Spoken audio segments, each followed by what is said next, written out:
And welcome everybody to Spiritual Warfare Friday. We're happy to be back here, man. And it's been a long week. Usually the week's been flying by, but it's been a long week. So, it's awesome shows we got going on here. So today's show is Nephilim Giants in the news. So we've done many shows on the Giants, but we never really focused on actual news where the news actually reported about giants. And yes, I'm talking about giant, bones and skeletons. It's not just a couple bones here and there like the, dinosaur bones. They only find fragments and all that. We're talking about full skeletons. We're going to show you tons of news on that. We're going to show you some stuff about ancient cultures talking about it, and we're going to go down a different route than we usually do when we talk about the giants and everything else. We've got so much to talk about. So we've got Jason Bidondi in the studio, my co-host here, Brian Reese. What's up, brother? What's happening, Dan? Here we are on Spiritual Warfare Friday, and I'm very thankful to be here. Yeah. Yeah, absolutely. And so this is going to be an exciting show. It really is. I'm looking forward to it because we've got so much to talk about. So, again, Nephilim Giants in the news. And thank you, ShakeAwakeRadio.com, for carrying the show on the awesome network. It's an audio edition of the show. So ShakeAwakeRadio.com and also BeforeIt'sNews.com as well. And tonight's show is brought to you by WatchLeather.com. It's where your custom leather project becomes a reality. All the links are in the description, guys. So before we get going, I just want to show you a couple of slides here. This is one here. It's Fort Collins, Colorado. So it looks like giant toes made out of stone. So I just wanted to throw that out there. It's a little ticer to the show. And a couple of pictures here is where Brian, which is place here you took this of? It's in Kentucky. It's going to be me and Joshua is working on a big thing for the future, and this particular place is it's a forest in Kentucky, and it's burning. Uh-oh. You froze up. Brian's frozen in time. Look at him. He's like, I'm not place or anything or put it down. Oh, but there it's you just, are. You were frozen for a minute. Spirit did. Hope they did. Dan? Yep. Hello? Okay. Did Yeah, freezing up. I'm freezing up? Yeah. That's not good. Yeah. I think you're all set now. Okay. Yeah, anyways, if nobody heard me, I apologize for that. We're having internet issues this evening. So this place is in Kentucky, and it has a lot of spiritual components to the place. I wouldn't recommend going. And there's all these giant landscape out there in Burnham Forest. It's a very interesting place, spiritually draining place, but I'm not trying to disrespect the land or the people or anybody that come up with it. It's just a very interesting place. And we're documenting it and all that, but it's got a lot of. I wanted to bring this up to the broadcast tonight because it goes along with the Nephilim, the Giants in the news. They put this, so basically they put this in your face, and you can take pictures with it. They have certain names. They have this particular one is a woman, well, a female giant. I thought. Yep, I think something's going on here. Okay. And it's very crazy thing, guys. So yeah, just pray. You know what I'm saying? When we had to do a lot of prayer, and this place just got so many different things that are hidden in plain sight. But this one was a pretty heavy point. The day we went to film, we couldn't even film the whole place. It's so big, and it was insane, Dan. Crazy place, but I couldn't believe that they had the stuff there. Like I just there's many giants there. Wow, that's crazy. So yeah, guys, wanted to show you those pictures. We're going to be doing shows on that, especially when I go out that way in April. We're going to do a lot of filming out there, me, him, and Joshua. We're going to go to a lot of these these Nephilim places and everything else. So anyway, we're going to go on to Giants and Historical Record. So we got a big article, and it says this guy who wrote this thing did an amazing job. He's got newspaper clippings in there, verses, stuff from ancient cultures. We could do a show off this one thing alone. We got much other stuff to talk about too, but we could literally do a show off this one article that this guy wrote. It's amazing stuff. So actually, before we even go any further, let's start with a prayer. So everybody wants to join us in prayer. And Yeshua Messiah, Jesus, we come to you and ask you to forgive us for our individual sins and trespasses. And Father, we come to you and ask you to protect this broadcast, protect everybody here, and bless us against any and all evil and any attacks, spiritual warfare attacks. And anybody that's going through any discomfort, spiritual, physical problems right now, we ask you to comfort them and heal them, Lord, in your mighty name. And just anoint us all in your precious blood, Jesus. And we love you with all our heart and soul. And we ask you this in your name, amen. Amen. Amen, Dan. Yeah, we... Last week was very interesting, and I know Dan shared a little bit of that on the Wednesday broadcast, and last Friday was interesting up until the way up in the morning of Saturday morning. Me and Dan had some interesting, him living on a different state and everything. We had a lot of spiritual things going on. Oh, yeah. But it was insane. Yeah. Yeah, man, like in that Armando and Sister Ray, thank you guys for the prayers and everything else. Now, also Valerie and Uncle Obvious, thank you guys for moderating the chat. And Jason's also moderating. He's over here too. So it was weird. Last week, we got into the broadcast, right? Went home, went to sleep, right? And I'm not even joking, right? Something was tugging at my foot. I woke up. I'm like, what the heck's going on? And there's nobody else in the room. And it started tugging again. I'm like, this is crazy. You know what I mean? And I rebuked it. Then I text Brian to tell him. He goes, dude, I'm all freaked out because somebody he knows that was watching the show, you got a lot of banging on his windows and everything else. The same thing happened in his house. Woke up his daughters and everything else. And then my brother, not too soon after, he was saying that something woke him up in the room. You know, that it was banging going on in the room to wake him up. You know, it's like all this happened within like almost the same time. You know, it was crazy. So what we said last week with the time travel show, whatever, well, we must have said something like really bad to tick off these spiritual beings. That's for sure. Well, I just want to point out too, whenever I was trying to talk about the slides that we had up there with the two giants, it seems like what was so baffling, I couldn't get it out and the internet started failing, right? So I don't know if anybody even caught that on the broadcast, but at the beginning we had some internet issues, but I hope y'all forgive us for that, but it's just kind of out of our control. But those two giants, that whole facility, that whole park was just a phenomenal place. Very interesting. Kentucky alone is phenomenal. I got a few things I'm gonna be popping up on my show, on my YouTube channel here soon. That's gonna blow your mind. I have I actually have some footage, so we're gonna be doing some really wild stuff here soon, and on my Visual Disturbance channel. Well, speaking of wild, man. So guys, you know how Brian likes to sing, right? He debuted his brand new song, Broken Down Milkman. So, and for you, those of you new joining the show, Brian, our host, yeah, it's a long story. So, but the people who watch the show normally, you got to get it. It's kind of funny. But if you're just tuning in the show, you're tuning in about Giants, and I'm going to show you this quick song. You're like, wait a minute. That just has something to do with Giants. But it's just an inside joke that everybody that knows Brian knows what to talk about. So this is Brian's new song. It's Broken Down Milkman. So let's hear it. It was that one day that changed my life. I fell off a truck, from then I wasn't right. I hit my head and now I can't see. That stupid old devil's after me. I worked hard on that route. Come to find out that milk was crap. Broken down milkman. Broken down milkman. Broken down milkman headed that way. If you see a man of dirt, I'll stop and say hey. This old boy's here to stay. Thank you, Father, for staying after me. Broken down milkman. Broken down milkman. Broken down milkman headed that way. If I see a man of dirt, I'll stop and say hey.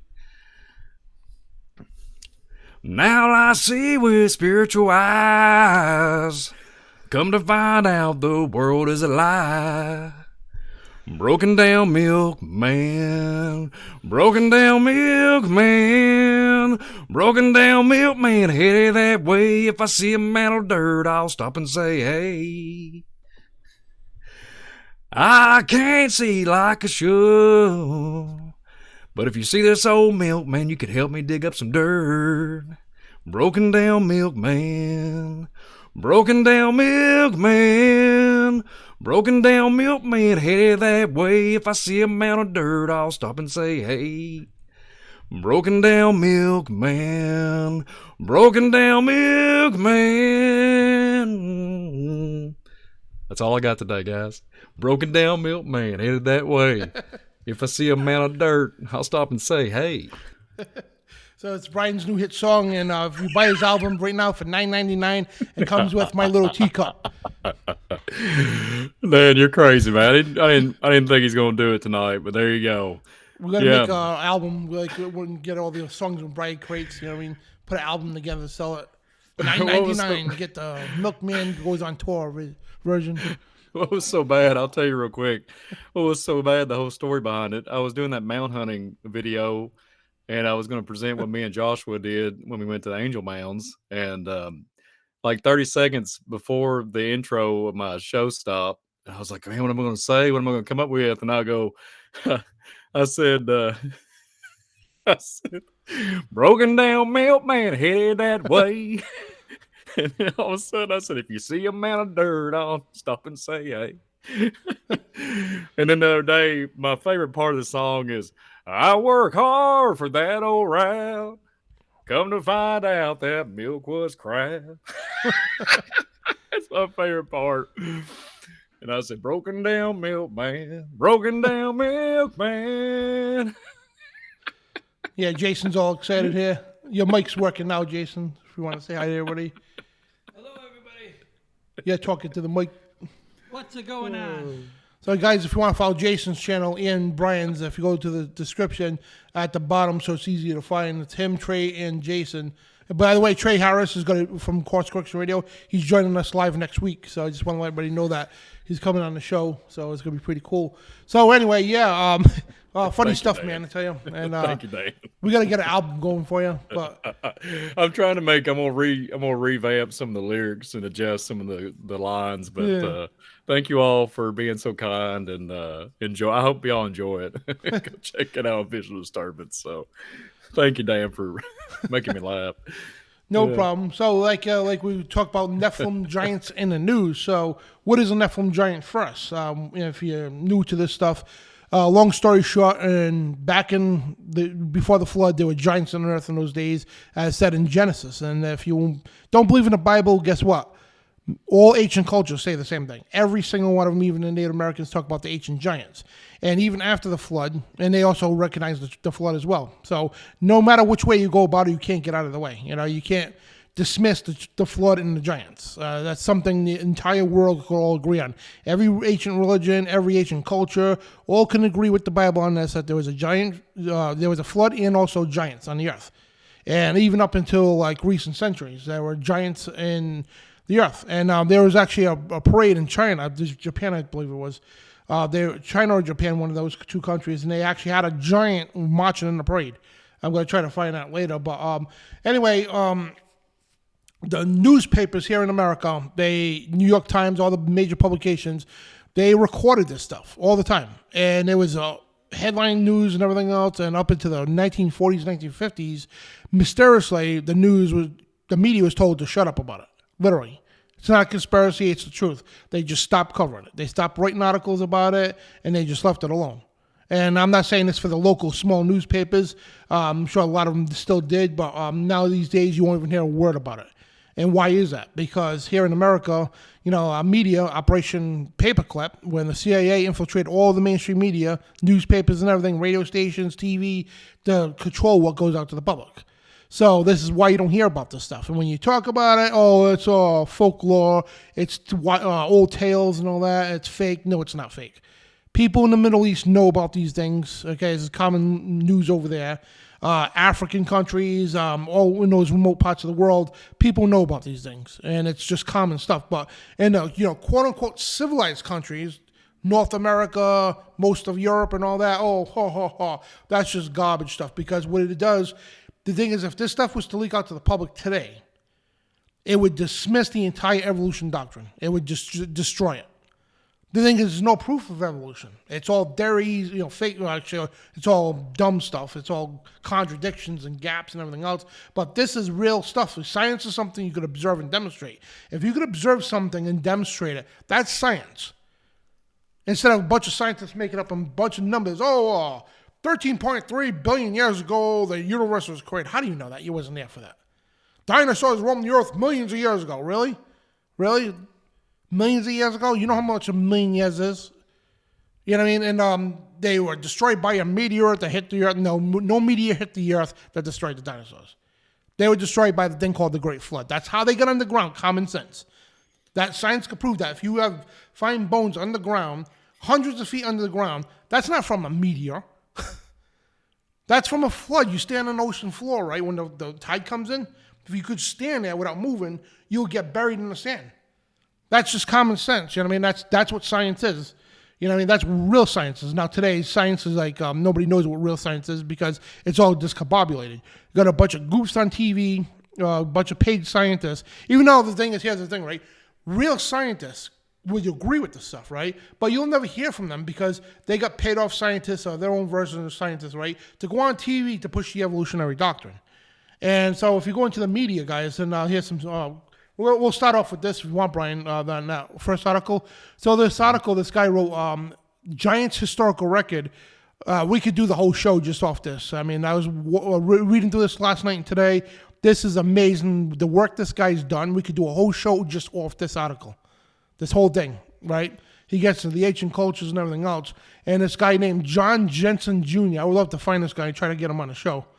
That would be awesome.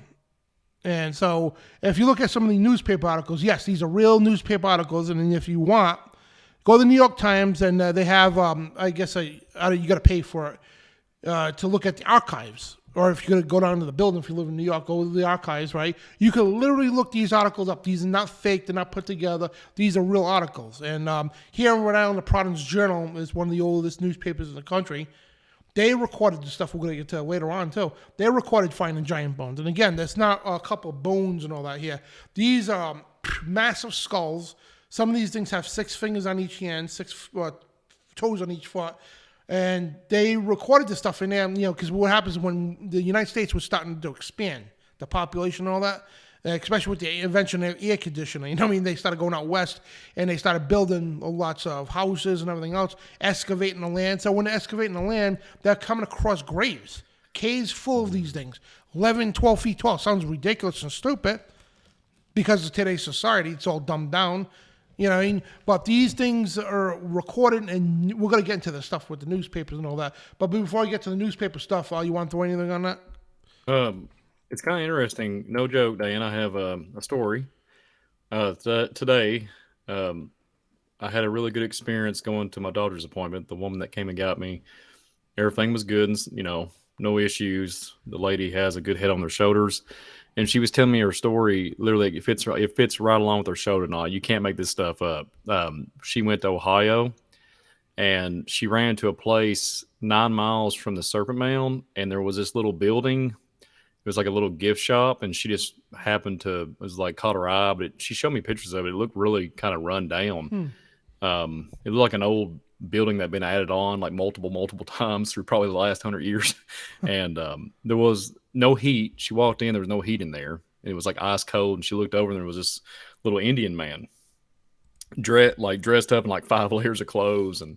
And she was looking around, just kind of, admiring what they had there, all these arrowheads, etc. and stuff. And she said that it blew her mind is the first conversation. Like she said, hey, he goes, hello. And then all of a sudden he goes, hey, my people, because literally this gentleman was like 80 plus years old, almost late 80s. And he said, my people come from the Serpent Mound area, but we was not originated from there. I thought it was just really cool. She doesn't know much about this stuff, but she was letting me know because I know her for a while, and she was telling me about it. She said, I've only ever heard anybody else speak about giants, and it was you. So he was speaking and talking about all kinds of random stories and said, yeah, we was told to go there, and then they just spin the narrative. But he said they used to have these events, the last few years, last 20 years or so, it's kind of depleted. They used to meet with all of his brothers and sisters from all over the United States that have these events with the culture, and now they're not doing it. And he was saying they was all dying off and everything, but he was really adamant about the giants. He's like, look, there's giants over there that was found in the Serpent Mound. You can go prove. We can actually go prove that the whole serpent. There's all kinds of data on that narrative. And he was talking about all the, he was talking about a meteorite and all this stuff, and he was like, it's not what the people think it is, and go on this thing and and talking about all the narrative about we wasn't there first. It was the giants. And excuse me. And it was just she was just baffled by it all. And she's like, well, little old me was in the shop, and I didn't know he was just going to start spilling out. It's 80-plus-year-old man wanting just to die. He was dying to talk to somebody, and have a conversation piece. And he was really adamant and started talking about giants everywhere. So if I can get a hold of this gentleman, no joke, he's like 80-plus years old. I'd probably like to meet him, an old Indian guy, full-blooded Indian.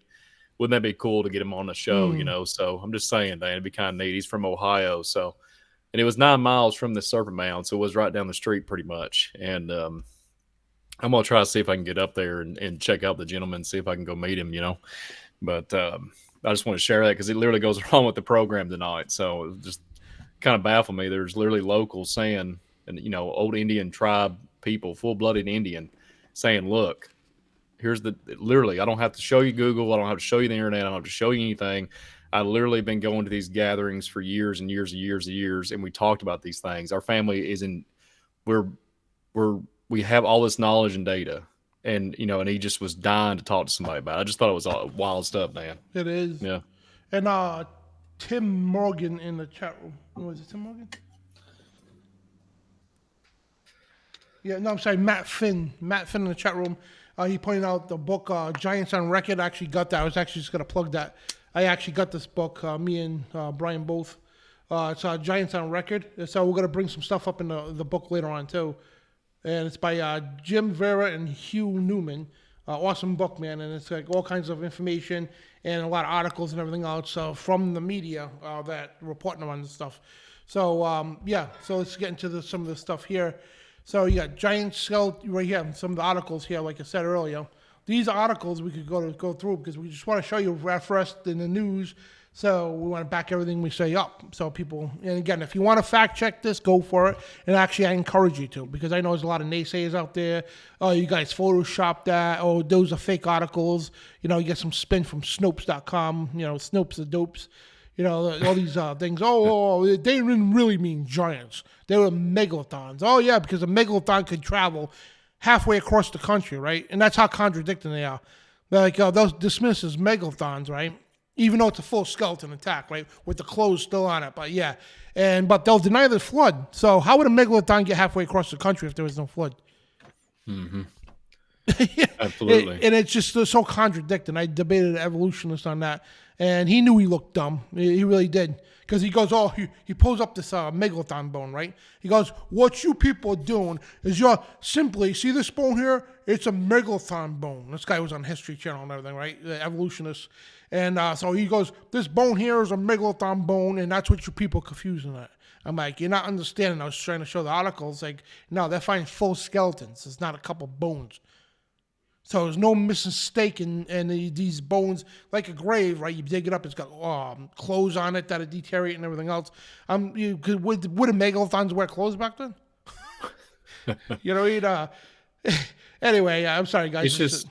It's just real quick. I just for just a few seconds because I know you want to keep talking. No, we got so much. We got so much that we could spend here 7 hours on this. Yeah. This whole everything we got to load into the show tonight. It's just interesting that they used to preach this, the pulpits. Y'all have heard me talk about this many times. And I see the same thing today. There's nothing under the sun, a military application. And it's hard to grind through all the programming, really get through all the programming and false narratives and stuff that's been taught to us since we've been a child. And when you see what's going on then and today, this is just going to be random, but this is kind of off the subject, but they're telling us to look at the skies. They're telling us to watch for little balloons with satellite dishes that can move. They're telling us the Pentagon's getting on and saying, look, Alaska, we shot something down. It looked like a DeLorean. I'm being sarcastic. They said it was small as a car. It's always a narrative. And then what was so baffling when I mentioned in a Facebook post today, Alaska has a black pyramid underground, and the white one, excuse me, the white one is, I think it's the white one. I've got them mixed up. Either way, one of them is Crimea, and the other one's in Alaska, from what I've looked at and gathered. The point is, the government, everybody's trying to get us to look. Back in the day, they told us not to look. There was no such thing. Now they're telling us to take pictures, take videos, whatever, and they're trying to defragment us. They're trying. It's just one thing after another.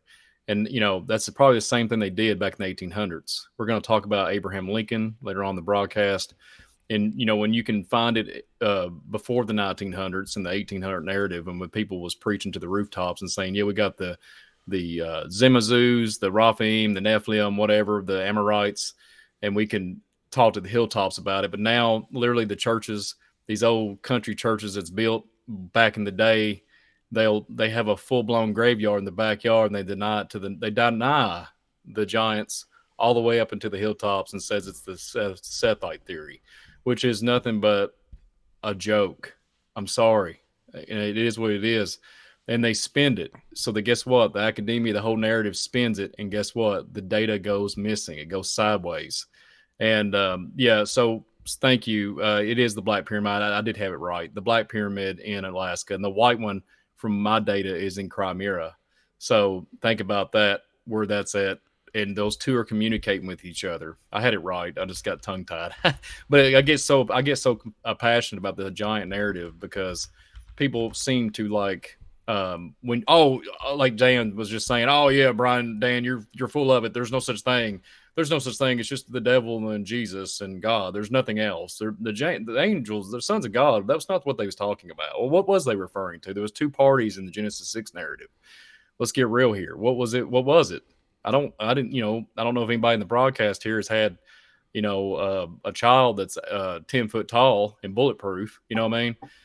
It's just a little irritating. But it just gets a little, it's like Dan was saying, they just make up a hypothesis. They just make up something and spin it. Oh yeah. But literally, I'm not tooting my horn here, but I myself can go and say, "You see that right there?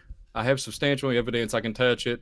I have data, 1700s, 1800s, but you just deny it." And see, that's what they've done. And then speaking of a spiritual warfare Friday, that's what they're doing today with the Bible. They're trying to spin it. They're trying to say it's this. They're trying to say it's that. They're trying to get you to conform to the world's narrative and literally go into this whole new realm of thinking.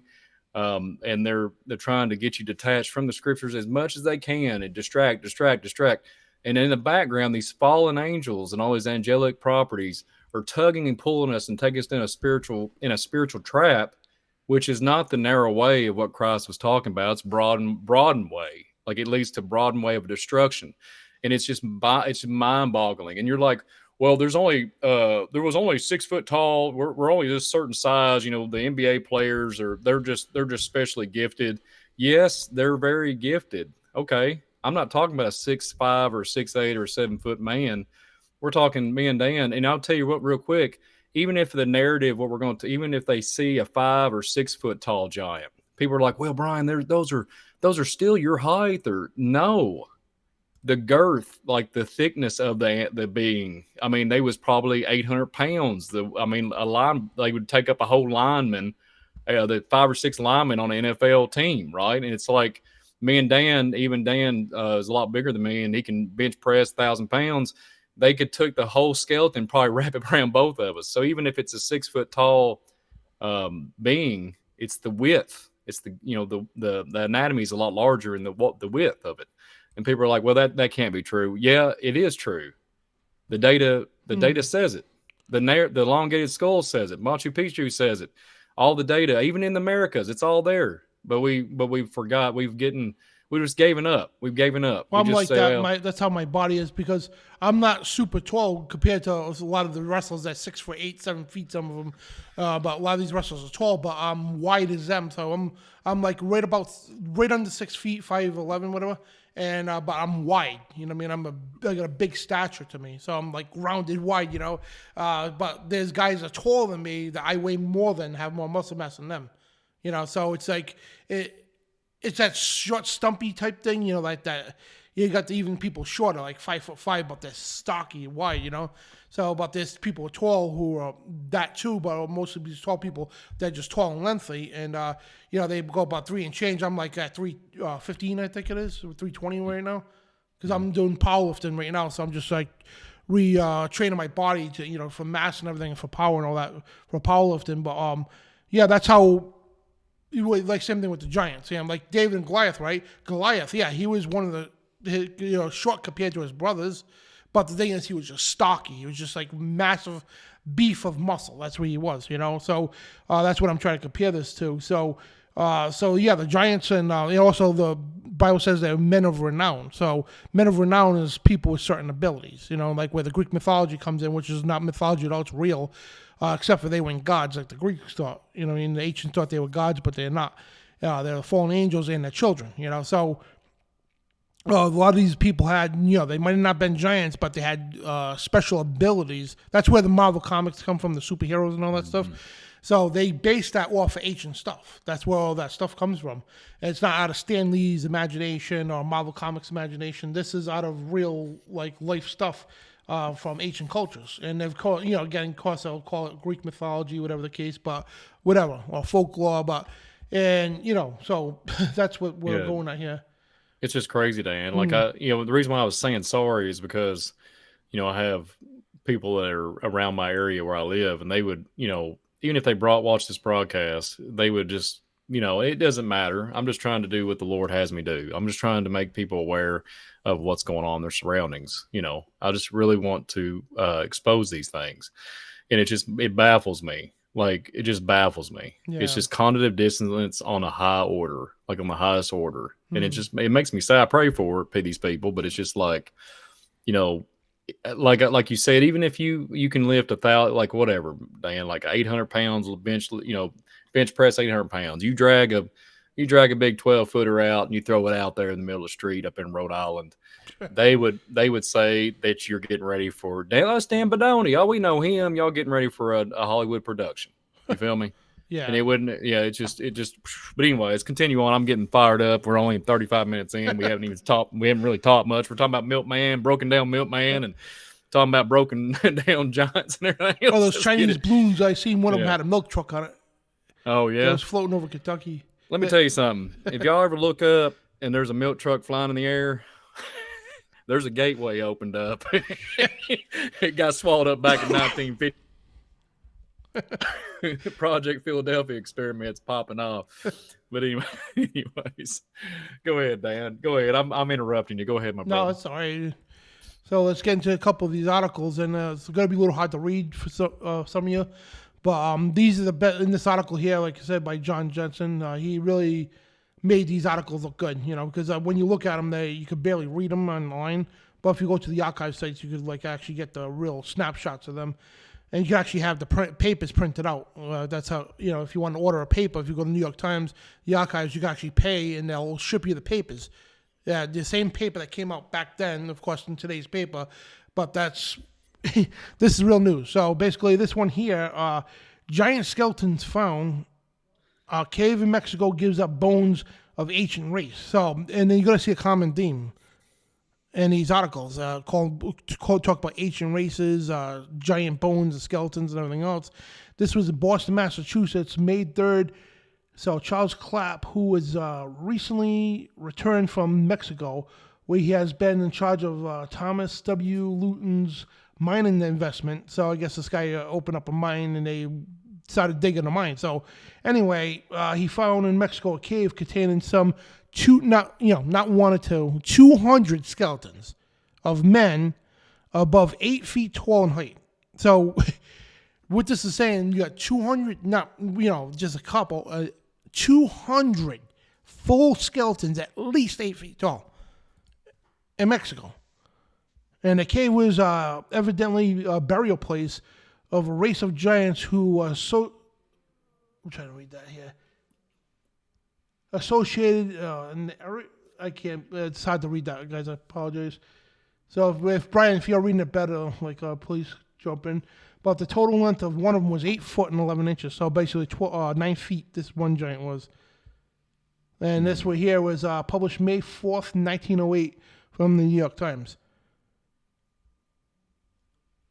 So, could you imagine real that? Quick, Yeah, go real ahead. quick, I want to, not to interrupt you, I want to No, make go for sure it. that it's, if I'm reading it correctly on the screen, it's talking about inundated through, is it thou Aztecs, through the Aztecs? Oh, I think okay. is what it says. Yeah, so Aztecian technology is all over, even all over Kentucky, man. And people just don't understand. I'm just an average guy. Okay, in some cases I can barely speak the English language, but I can sing a Milkman song. Right? I'm just being sarcastic, but seriously, I was raised in Kentucky, and if I can understand it and look at it, I'm not trying to boast or anything. It's just if there's Aztec data, if there's anything from Peru down here, if there's anything from Egypt down here, what do we got? Like, what do we got going on? And there's something to it, Dan. It's not, it, it can't be just a coincidence. And this, I just want to throw it out there. And these beings, when they're all gathered into one place, right? This is what blows my mind. So how many was it again in this certain article? 200. 200. That's correct. Some 200. So basically over 200. A little So- above, something like that. Yeah, so I'm gonna do a show on the Stonish giants. That whole narrative. Whenever they went to war, something they talked about I guess the master of the world. They was talking about the creator, but they wouldn't say of Jesus or God. But they said that these things miraculously appeared, and just miraculously, and they was able to defeat them because they all appeared in one place. And that's what blows my mind. It's almost like you're talking about a Mexico cave here containing some 200 skeletons, and it blows my mind when sometimes when you look at gateways and portals, et cetera, et cetera. And I'm wondering if there's something to it. You know what I mean? Could it be something?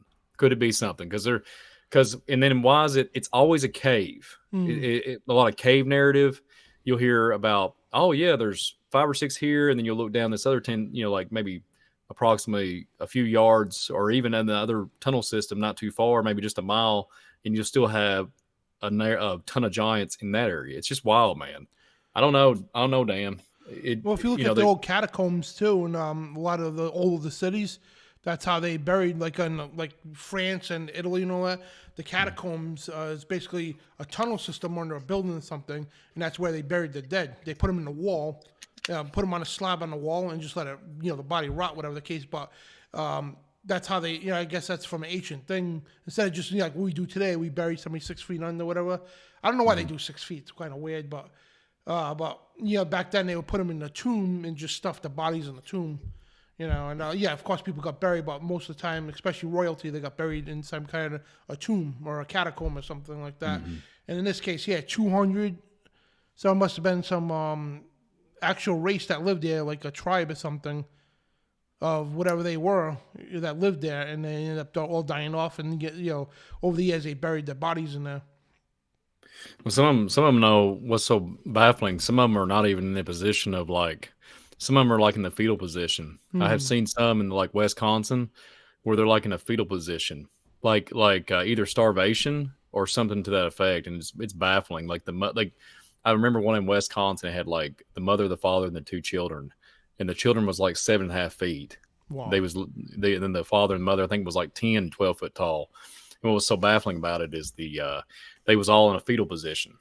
So I just thought that was weird. I don't know if it's like a cataclysm, some kind of bad weather, if it was like Arctic death, like negative 75 or something like that. I don't know. You know what I mean? To cause them, or it could have been, they could have starved. I have heard narratives and stories where the natives would literally block off the caves back in the day, somehow, shape, or form, figure out how to drive them back into the caves. I have heard that, like where they would try to isolate them and basically keep them away because they was, trying to take out their flock. So it's baffling, man. It's baffling. Oh, it is. It really is. But it's like, imagine discovering that. Like, just say we're out in a adventure or something, and we come across this cave, and go in there to see that stuff, man. And I'm sure like the feds would scoop that stuff up right away. And I want to tell you guys there's a common thread because I've been to a lot of debates and everything else and talked to people, and so of course they call it playing devil's advocate. So basically they'll hit you with this. All right, well if this is true, where's all the bones then? Where are they? I mean, show me the proof where they are. Well, you ain't gonna get none of those because none of that proof. Because here's what happened: the Smithsonian, and they were actually under fire for this. The Smithsonian and historical societies of each state and whatever the case, basically the federal government would step in. And the Providence Journal even talked about this too. We're going to show you that later on, that this federal government step in, like a Smithsonian or Historical Society, they confiscate the bones, the remains, right? Then when somebody files a FOIA request, say, hey, we want to examine those bones, we want to see them, take pictures, whatever, mysteriously, and this is a common thread, mysteriously, every single time, Ellie Mazzulli, I'd like to get him on the show too, but he ran into this when he started uncovering this stuff too. Every single time the excuse comes up, they were lost, stolen, or damaged. Yeah, every single time.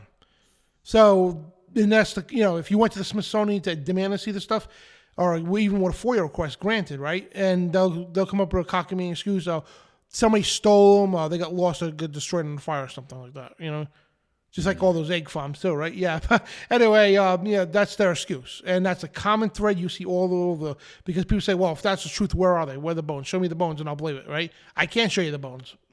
Maybe if we dug up some of those mounds, which, by the way, were they under protective order or something like that? Well, this old good boy here, Trey, I know you're watching. I just called myself what I call you. I'm never going to call you that again, my friend. I'm giving you a shout out. I'm going to call myself that. Anyways, real quick, Dan, I think it's over a protective. Some of them are okay. So, an archaeology dig standpoint, some of them have not been deemed an archaeology site to dig. So it's like, okay, or if there's any kind of like well, here's the thing: they've been 400 or 500 years owned by families, and they protect them, right? And there's just something about it that it's covered in that way, and they plant trees up, and it's just hidden. These mounds are hidden, and then they just keep the traditions going on, and it's just it's a cover up. It's a cover up, but then, and I think as they die off, the family, they go on, the descendants and the ancestors and stuff didn't really tell them much. And they continue to lose the knowledge. And they're like, well, Papa was telling me this or whatever. And then they just go on about their merry way. They don't ever get into it. And then, the younger generation gets a hold of it and they just think it's valuable land. And they forget. Or, it just gets lost. But the sad part is it's all there. It just nobody wants to pick up the bones, pick up the dust and clean. I really do think in some of the data I looked at, I really do think there's some that have never been touched. And if that's the case, and we're going to be talking about Abraham Lincoln, what he was talking about with the mounds and the giants, Niagara Falls. Yeah, when you're going to pop it up later.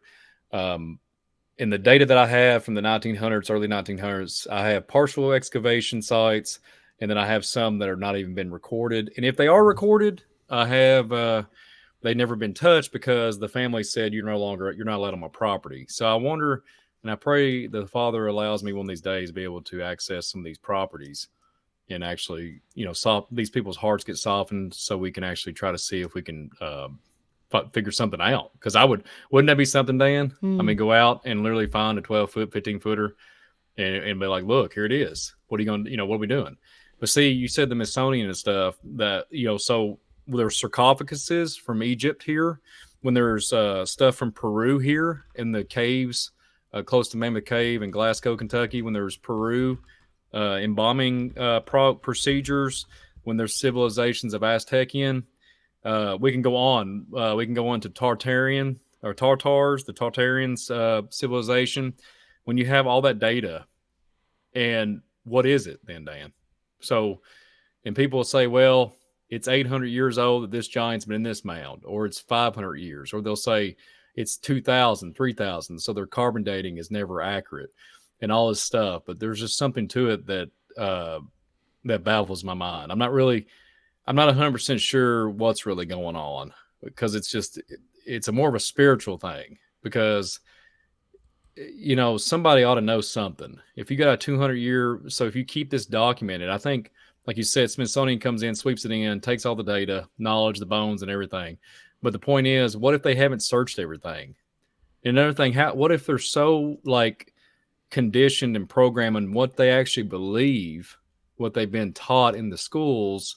What if it takes somebody that is not in that type, just an amateur person that can literally see with spiritual eyes, and see it differently. Everybody's different. God gives us gifts, and is the problem is if you just nobody gives these people chances because you don't have your PhD in 1, 2, 3s and all these different degrees. But you know what I mean? So they don't give you a chance to prove. But what if you do get that opportunity? But that's just I'm going on a rant. But go ahead, Dan. Yeah, and the Smithsonian was established in 1846, and it was tasked with the mission of organizing the anthropology history of the United States of America. So they're the police, so to speak, of this stuff. So at any time, because they're a government entity, they could step in and use that government power to confiscate evidence and everything else. So there was also the Smithsonian, and they buried this in the media big time because it was all over the place. So even the History Channel talked about it too, about the Smithsonian was under fire for hiding this evidence or destroying them, whatever the case. But even this Gaia news publication, it's the New Agey one, but still, they even say the conspiracy claims that the Smithsonian giants destroyed skeletons. Destroyed giant skeletons, I'm sorry. So there's it was a New York Times, Globe, and Scientific America published articles. So, and I remember these because when these came up, we actually talked about them on my news show. Mm-hmm. The New York Times, the London Globe, the Scientific American, all published articles purporting the discovery of gigantic human bones, concluding the remains were sent to the Smithsonian for further study, but the fact that the evidence was never seen again, reported. And some of these old articles says the same thing in the articles, and we got one from the Providence Journal says the same exact thing, or the Historical Society, which is connected to them. And the question is whether the Smithsonian destroyed the skeletons. We know they didn't destroy them. Of course they didn't destroy them. They'll come up with some cockamamie excuse. Then you get some like Politico. Oh, it's a conspiracy theory. Oh, and Politico fact, which is they claim to be fact checkers, but these people lie to you every day. So, and they say the Smithsonian didn't admit to destroying giant skeletons. They'll go in there and try to dismiss the whole thing. You know what I mean? And that's how they are. Because these people are paid opposition to paid disinformation units, CIA stuff. That's what it is. And NSA. They want to purposely, they put stuff out to say it's a fact when it's not. And this Washington Post talks about that too. Human bones stolen, Smithsonian tackles its problems. So at one time, all the major newspapers talked about it. I remember seeing the articles my own self, read them on the air. That was just like 5 years ago, I think it was. But the Smithsonian was under fire for denying people to see these bones because they said they got destroyed or whatever the case. But anyway, it's a massive cover-up. And the thing is, again, why do they do this for? Because they want to bury all the information they want to bury God. That's what they're trying to do. Because the thing is, if they reveal these things are true, right, guess what? The question's raised, oh, wait a minute, I thought we came from monkeys. The question's raised, oh, how is this possible? It would destroy the entire evolutionary theory. That's what it would do. That's a main number one reason why. And they want to, and the thing is, the biggest reason why is because they want to deny the creator. Because now if you get into giant bones, then, oh, wait a minute, hold on. I remember reading that in the Bible, so guess what? The Bible must be true. So that goes down that road, then all of a sudden the creation of the earth, then it just goes on and on and on, and it completely unravels and destroys the entire worldview of cosmology and the entire worldview with the whole evolution doctrine. So they don't want that. So they want to keep your head buried in their books to think you're smart when you're not. And it's such a mind job, really. It's a psychological warfare, and they're doing that. And they hijack the media, and there's nothing new with this, guys. Back in the 1700s, the German Union, when the Illuminati was established, right? Well, officially, they were around since the 1500s. But when they were established officially in 1776, May 1st, by Adam Weishaupt, he was a professor in canon law. So he established the Bavarian Order of the Illuminati, right? So when they got powerful, right, they created a thing called the German Union. The German Union was a group of people They were publicists. They wrote books and everything else, authors and all that stuff. So at the time, the only form of media would be at a library, right? And so they would write articles and books and everything else to condition, on a mass scale, the population propaganda. Then, of course, not coincidence, like hundreds of years later, the Nazi Germans, did the same thing with the propaganda infiltrating all the media, right? Then here in America in the 1900s, we had Operation Mockingbird, with the CIA that infiltrated all the mainstream media. Paperclip brought them here, the Nazis here. Then they use Operation Mockingbird, to infiltrate all the media to control what goes out to the public. And this is why you don't see articles like this no more. Because they have infiltrated, New York Times. I mean, back then they were honest. There was honest media back then, believe it or not. Before the Mockingbird. Now today, New York Times is fake news. Mm-hmm. You know what I mean? And plain and simple, they just complete liberal bias. That's all. Back then, there wasn't about political parties. It was just a bunch of reporters. And I talked to a lot of reporters too. It's like they want to become a reporter because they want to report the truth. And of course, a lot of them are just there just for a paycheck, whatever the case. But yeah, back then it was honest media. And now today, forget it. You won't even get a lick of this. And look at this one here. It's February 11th, 1742, I think that is. The living colossus of wonderful and, forgive me, guys, here. It was from Sweden, I guess. I'm trying to read this article here. Could you read that, Brian? The giant one? I'm trying to look at it real quick. Forgive me, Dan. Now I'm asking you, and he's what the visual disturbance. Yeah, I'm having trouble myself. Yeah. I'm so sorry, Dan. No, be sorry. It's hard to read. Yeah. Welcome to Spiritual Warfare Friday, and welcome to Visual Disturbance. Oh man. Try to get a little glimpse of anything of this. All right, You so have to guys, forgive I me, apologize. Can't read this one. Just skip on to the next one. It's just, I can barely see that. But, yeah, you got a set of New York Times articles, right? February 7th, 1976, March 5th, 1894. Let's see if there's a way to zoom up on this stuff here. Could you get a glimpse of that, those New York Times ones? I'm almost. I've lost my place, Dan. Oh, it's in that, the first article. If you scroll down to the articles.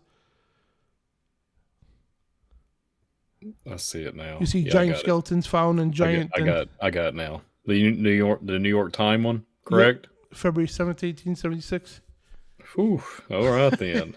Get the magnifying glass out. Yeah, has anybody ever watched Minority Report with the Tom Cruise in it? Does anybody have any new pair of eyes laying around? You do a little swap for Brian Reese. Oh, I can't read it, Diane, man. I'm sorry. It's not there. I can't read it. What I'll do here, this is what I'll do, right? I got the link, so I'm going to put the link in the chat room, guys. Sure, yeah. So I will read the next. Oops, I will go on and read the next one, though. Sure. I will go on and read the giant's bones in the mound. So this one is, this is also reported in the New York Times. Okay, everybody, I'm gonna get real serious now. I'm 56 minutes into the show, and I've been goofy the whole entire time, off and on. But Dan had me cracking up when he had to premiere the song, so I've not recovered since that happened. So bless you, my friend. So giant bones in the mound. So it says it's the next one down. Yeah, there you go. I'm on the right side. I can't really read the left one, and forgive me, you all. I can read the left one, but go ahead. Okay. So scientists unearthed relics of Indians who lived 700 years ago. So this according to this was published in July the 14th, 1916. So this is what cracks me up. So I want to put this in here before I read it. They did military reconnaissance missions in the early 1900s in America, and me and Dan's always said it on this channel, and I've said it on my channel. Why do they have to have a military application to go just look at Indian mounds and old relics, old artifacts and, archaeology dig sites? What are you really doing? To me, this blends in with the whole narrative with the so-called cryptic creatures and gates, UFO phenomenon, and people just see that's what I'm saying when they send a whole task force and a whole black ops operatives to a location. Why are you going to a place that's been buried for hundreds and thousands of years? But anyways, let's move on here. So I think I'm reading it right. Is it Binghamton? Yeah. Okay. July 13th, Professor A.B. Skinner of American Indian Museum, Professor W.K. Moorhead of Phillips Andover Academy, and Dr. George Duno. I'm having trouble reading it myself. Donahue. Pennsylvania. Yeah, it's really blurry. I'm so sorry, Dan. Pennsylvania. I'm trying the best I can, guys. Pennsylvania. Yeah, seriously, visual disturbance. Pennsylvania state historian who have been conducting researches along the valley of the, what is it? Two different words. I'm gonna skip that. Have uncovered an Indian mound at the toggle point. It's so small. I'm so sorry, Dan. On the upper proportion as the Murray's Farm, a short distance from, it's in Pennsylvania, I think, which promises rich additions to Indian lore. So in the mound uncovered were found the bones of 68 men. 68 men, which are believed to have been buried 700 years ago. The average height of these men was 7 feet, while many were much taller. Further evidence of their gigantic size, which you'll hear all the time when you see prehistoric man narrative or anything tremendous stature, they try to blend it and spin it. They try to just go ahead and say, well, this is just, tall man. No, we're literally talking about giants. Gigantic size was found in large celts or axes hewed from stone and buried in the grave. On some of the skulls, 2 inches above the perfect form forehead, were protuberances of bones. Members of the expedition say that it is the first discovery of its kind on record and a valuable contribution of the history of the early races. The skull had a few bones found in the grave were sent to American Indian Museum. Wow. So they always spin it. Sorry, it took everybody. I know I keep saying sorry, but I really do. I was having trouble reading it with my visual I deal think there. everybody is too. I am. Yeah, yeah. It's not your fault. It's I was grinding through it, Dan. Grinding through it, but we're just two dudes that God has put together to do a broadcast every night, and we're very thankful to do it. So just hang in there. Well, did you hear that though? 68 of these things, right? And the smallest one is 7 feet. They said 7 feet and up. So that's crazy. That proves to me that it might have been a child, because when I looked at my data, the children would be smaller and the daddies and mommies would be 10 to 12 foot. I've seen this, like I mentioned earlier, in Wisconsin, all over the west side of America, and that's what it's probably. The 68 people there, they're probably obviously different ages, but people just don't it just doesn't register, Dan. But yeah, go ahead, man. Read the next one on the left there. And this one here is one on the left here. And the skeleton's 7 feet long. This is Centerburg, Ohio, May 4th. And it doesn't say what year here. But it says Licking County has been for years a favorite field of students of Indian history. I'm sorry. So it's a favorite field for Indian history. There have been 2 old forts and across from the mounds. As you see, these mounds, scores of mounds, right? 2 old forts and scores of mounds, many mounds. Last week, a small mound near the Homer was opened up by some schoolboys, and who found a skeleton. And today, further, what does that say? I'm just trying to read the print, guys. Yeah, they're saying it's several feet below the surface of the earth, and a large vault they found with some stone floor. So I guess they uncovered a large vault in this mound with the stone floor. Wow, Dan! It says you said 2 old forts, right? So there's always fortifications. Star forts, yep. Yeah. So listen to this one real quick. I want to elaborate on this. So in my area, no joke, me and Josh was gonna go there here soon. There's an area that they literally would take the bones of the giant stature, tremendous stature, whenever they put it in academia books and literature, these beings would literally go to war with the Indians. The Indians, I've talked about this on the channel before, the Indians would literally go to this slope, and they had a military vantage point in this fort that they built, and they would literally javelin, any kind of kniving or whatever, arrows, and literally take out the Indian people and literally grind it. I have the literature on it. I don't have it in front of me right now, but They would literally grind up their bodies and plaster it with some type of other, I think it was phosphorus and some type of other material that they lime and some other kind of material from the earth, and lather it on the side of the walls and reinforce it with the bones of the people. So that's what I wanted to bring that up, because that article there from Ohio, that really resonated with me when you start. And I was like thinking the fortification, and you was talking about the what was the ground underneath the was it around the mound or underneath the mound? Was there a concrete slab, right? Well, they Something said it like was that. in here under the mound. The kids opened up the mound, and there was a stone, a vault. I'm sorry, a large vault with a stone floor and a bark covering. And we found 4 huge skeletons, 3 being over 7 feet in length, and the other 8 feet. So here's the thing, too, guys. You gotta imagine, right? If the skeleton is 7 feet, right, you gotta add the flesh to it. That's gonna be much near maybe 7.5 to 8 feet, right? So because our skeleton, you know what I mean, if you put the flesh on it and everything else, it's gonna be bigger. So keep that in mind. So the skeleton itself is at least 7 feet, yeah. And they're saying here over 7 feet in length, and the other one there they found was 8 feet. The skeletons lay with their feet to the east in a bed on the charcoal. That's weird. So the skeletons are laying with their feet to the east on a bed of charcoal. In which That's a ritual, Dan. yeah. By the way, they from what I've read about that, they thought that he was harnessing that they worship the beings that they put in. They would worship them and honor them. What's They saying bury their dead around the base of the mound. It's really trippy stuff, man.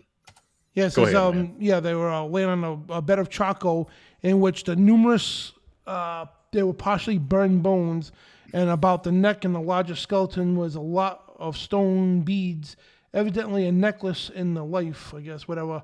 And the grave contained about something like 30, I think is number 30, 30 stone vessels and implements. Sorry, guys, it's hard to read this here.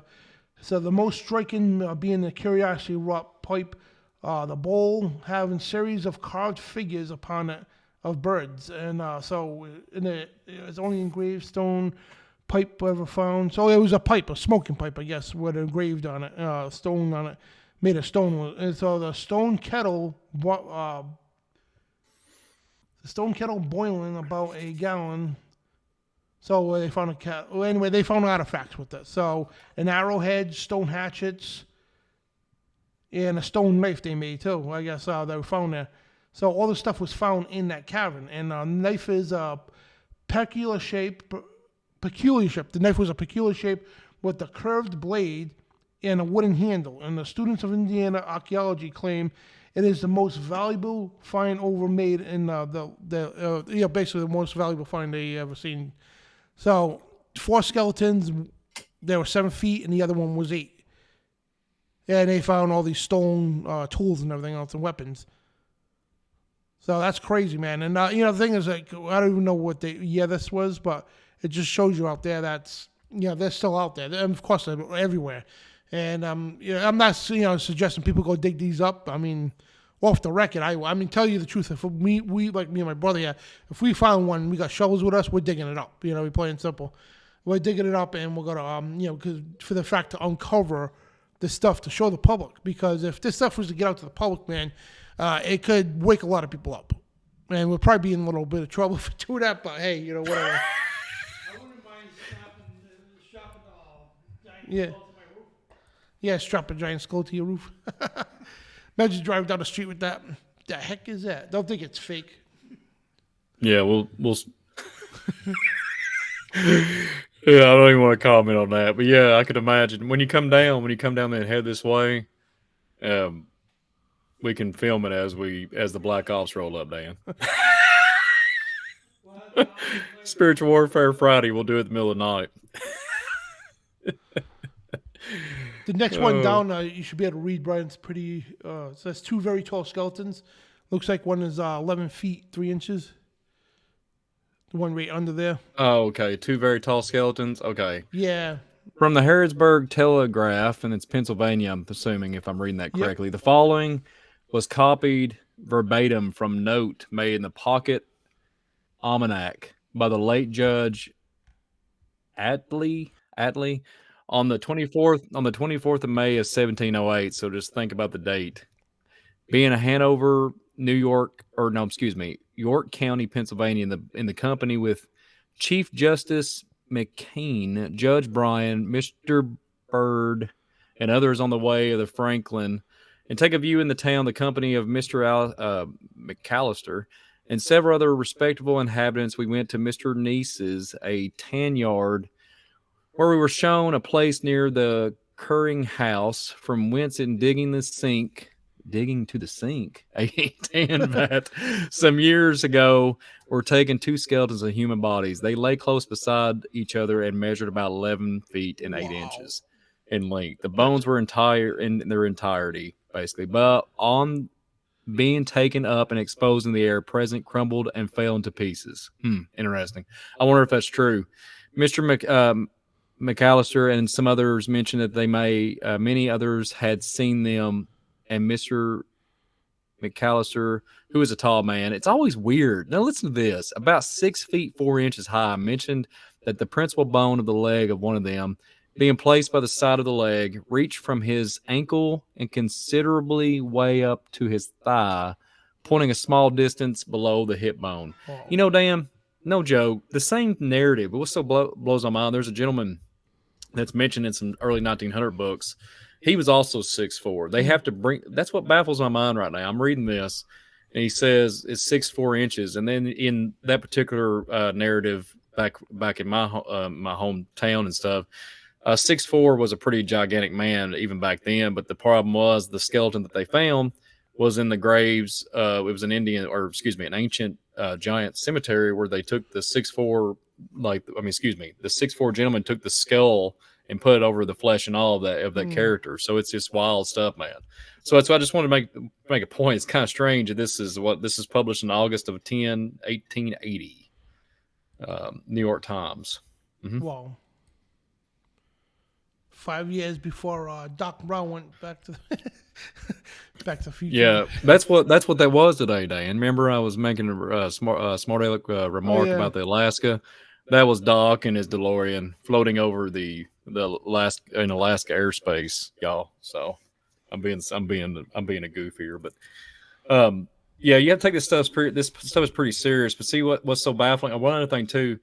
So here we are looking at it. I've noticed the newspaper articles are starting to deteriorate. Literally, I'm being sarcastic here, but they're deteriorating off the internet, meaning they're just getting vaporized, like zipped out. But here's the thing.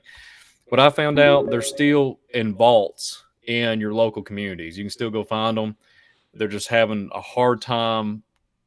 You know, people they lose their memory. People don't understand this, that how much this means to, the historical narrative is getting brushed under the rug. And then they're setting up a whole new narrative for the reality of what we live in. So, they're taking away the script biblical narrative. They're just saying that stuff doesn't exist anymore. But like, you can go to your local community and go to the courthouse, libraries, whatever, that they collect archives, and you can find this stuff on all kinds of, but you can't, for some reason, it's starting to die off on the internet. It's weird, man.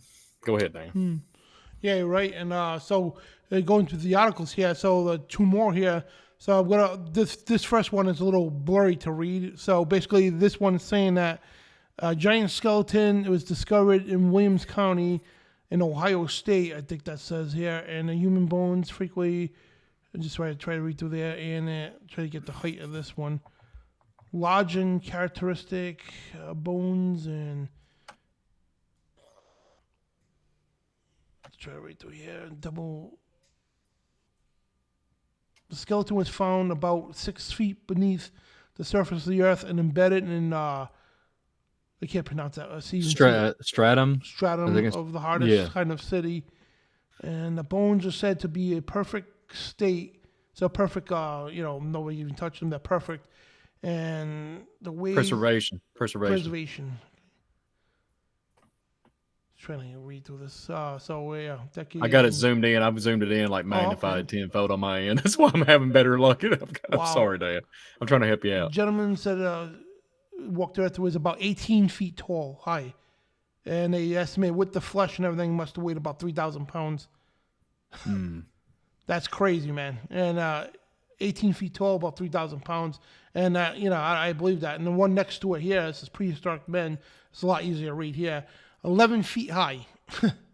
And again, where it says what? The mounds of the south side of Crystal Lake and Montcalm County, Michigan, right? Mounds. So every time you see the mounds, and have been opened, and the prehistoric race unearthed one contained 5 skeletons and the other 3, so 8 skeletons total. And the first mound was unearthed on the tablet of 5 inches long, 4 wide. Let me see. What is it? What is it reading here? What tablet? Oh, where is this at? Michigan? Yep, Montcalm County, Michigan. I know I have it archived somewhere. I know what this tablet is. Yeah. So continue on. I didn't mean to interrupt you. I want to make sure that so this characters found upon the tablet were also prominent upon the casket. Upon opening the casket, a copper coin was revealed together with several stone types, with which the inscription or marks upon the tablet and the casket had evidently been made. So, okay, I'm trying to remember the name of this one. I didn't mean to interrupt you, Dan. Go ahead, because if you can see it better than me, I'm trying to remember. Okay, so you mentioned meteorites earlier because you was just talking about all kinds of spins, how you spin everything in their world and their reality. And I done a show recently about this, meteorite and asteroids coming out of nowhere and stuff, and this on astronomical level, astronomers and how they have all these high advanced $1 billion of pieces of equipment, the telescopes. But this is one of those examples. So, prehistoric man, you have giant narrative all over it, and you have mounds all over it. You have tablets all over. So these tablets, so we're talking about Michigan. There's tablets in different states all around, Michigan, Indiana, Ohio, Kentucky, and Virginia. And they have these tablets, and they're sandstone tablets. Some of them, Ohio is one of them. It's called Cincinnati tablet. They have the Wilmington tablet. I'm trying to remember the one that's in Michigan, what they're referring to here. So what's weird about it, Dan, no joke, they'll have a concordance. I think I've mentioned this on our Spiritual Warfare Friday before, and I mentioned on my channel. They'll have a concordance of longitude, latitude, and they say it's a den. But the thing is, what's baffling me, the tablet was found in close to our area where I live, and it had a sarcophagus, like a sarcophagus that could have been Egyptian, is what they got written on record. So if it's Egyptian with the tablet, and the tablet matches up with these other tablets, what do we got here? And then they correspond with longitude, latitude, and they talk about comets and how they can strategically lay them, and they can pinpoint like the mapping of how they found everything on a above view level, Dan. So how's that even possible? So like we have to have a multi-billion-dollar telescope that reaches so far into the black hole abyss, right, and above into the so-called space. But the Indians, the so-called, the so-called narrative of what they're spinning here, in the NASA and all that. But then in this narrative, they have the ability. These tablets would have literally archaeology and on astronomy. They could, or astronomical for an astronomer. That's questioning all reality, what we're living in. How did the Indians know how to carve into these tablets, and then pinpoint longitude, latitude to have archaeology digs? And they literally will say that when you look at it, they'll say, yeah, we've been able to translate the tablets in modern day, and they'll be like, we found all these artifacts based off the tablet. So it's just baffling. I'm just baffled by this article. But go ahead, man. I didn't mean to interrupt you, man. Yeah, man. And it says the measurements here. I just lost my place here. All right. So the largest skeleton was skeleton, right? Largest skeleton was 5 feet 5 inches. A skeleton, so that's crazy, man. I'm sorry, it's just hard to read this method. The largest skeleton was 5 feet 5 inches. This is like earlier up. Huh? Oh, my bad. It's hard for me to read this. I'm sorry. No. You read it okay. That's where you. I was just going to I was going to mention earlier. It was kind of ironic. I brought up. Remember how there'd be smaller in height, like your height, like our height, giants, but they would be they'd be larger than a milk truck. in the width. You get what I'm saying? So Yeah, just white. yeah, people don't. They look like more like a troll, like a narrative of a troll, like a giant, the whole fairy tale, stuff, like big, big broad shoulders, etc., and be able to, 1,000-pound being, and it literally goes on to say, if do you want me to completely, I got it zoomed in here. Do you want me to go ahead and keep reading it on this Yeah, if article? you can, I that'd be can, awesome. I can do that. So, you stopped at the. I've done lost my place too. And it says, the lower jaw. Okay, so the lower jaw was impressive. An ordinary jawbone fits inside with ease. By the measuring of the distance at the top of the skull to the upper end of the thigh bone, the largest skeleton was 5 feet 5 inches. A doctor who was present stated that the man must have been at least. Okay, here we go, Dan. The man must have been at least 11 feet high. One of these mounds was partially covered by a pine stump. I'll get into that here in a second. 3 feet 6 inches in diameter, and the ground showed no signs of ever being disturbed. The digging had to be done among the roots, which had a large spread. Okay, so whoever these people was and these beings, they literally, you can go look this up. They would put they would grow trees around the mounds to conceal the mounds. No joke. And that's what whenever they found this at this particular time, and they're literally documenting it right here and saying, okay, among the roots with a large spread, and talking about the diameter of the stump, and it's pine, which that's a big one too. There's a lot of pine trees. I've noticed that, and a lot of different oak trees, etc. And it just blows my mind whenever they try to conceal it. And they done this when I found this out, I was in Peru. They did the same thing with pyramids and everything. They would try to conceal it from the public.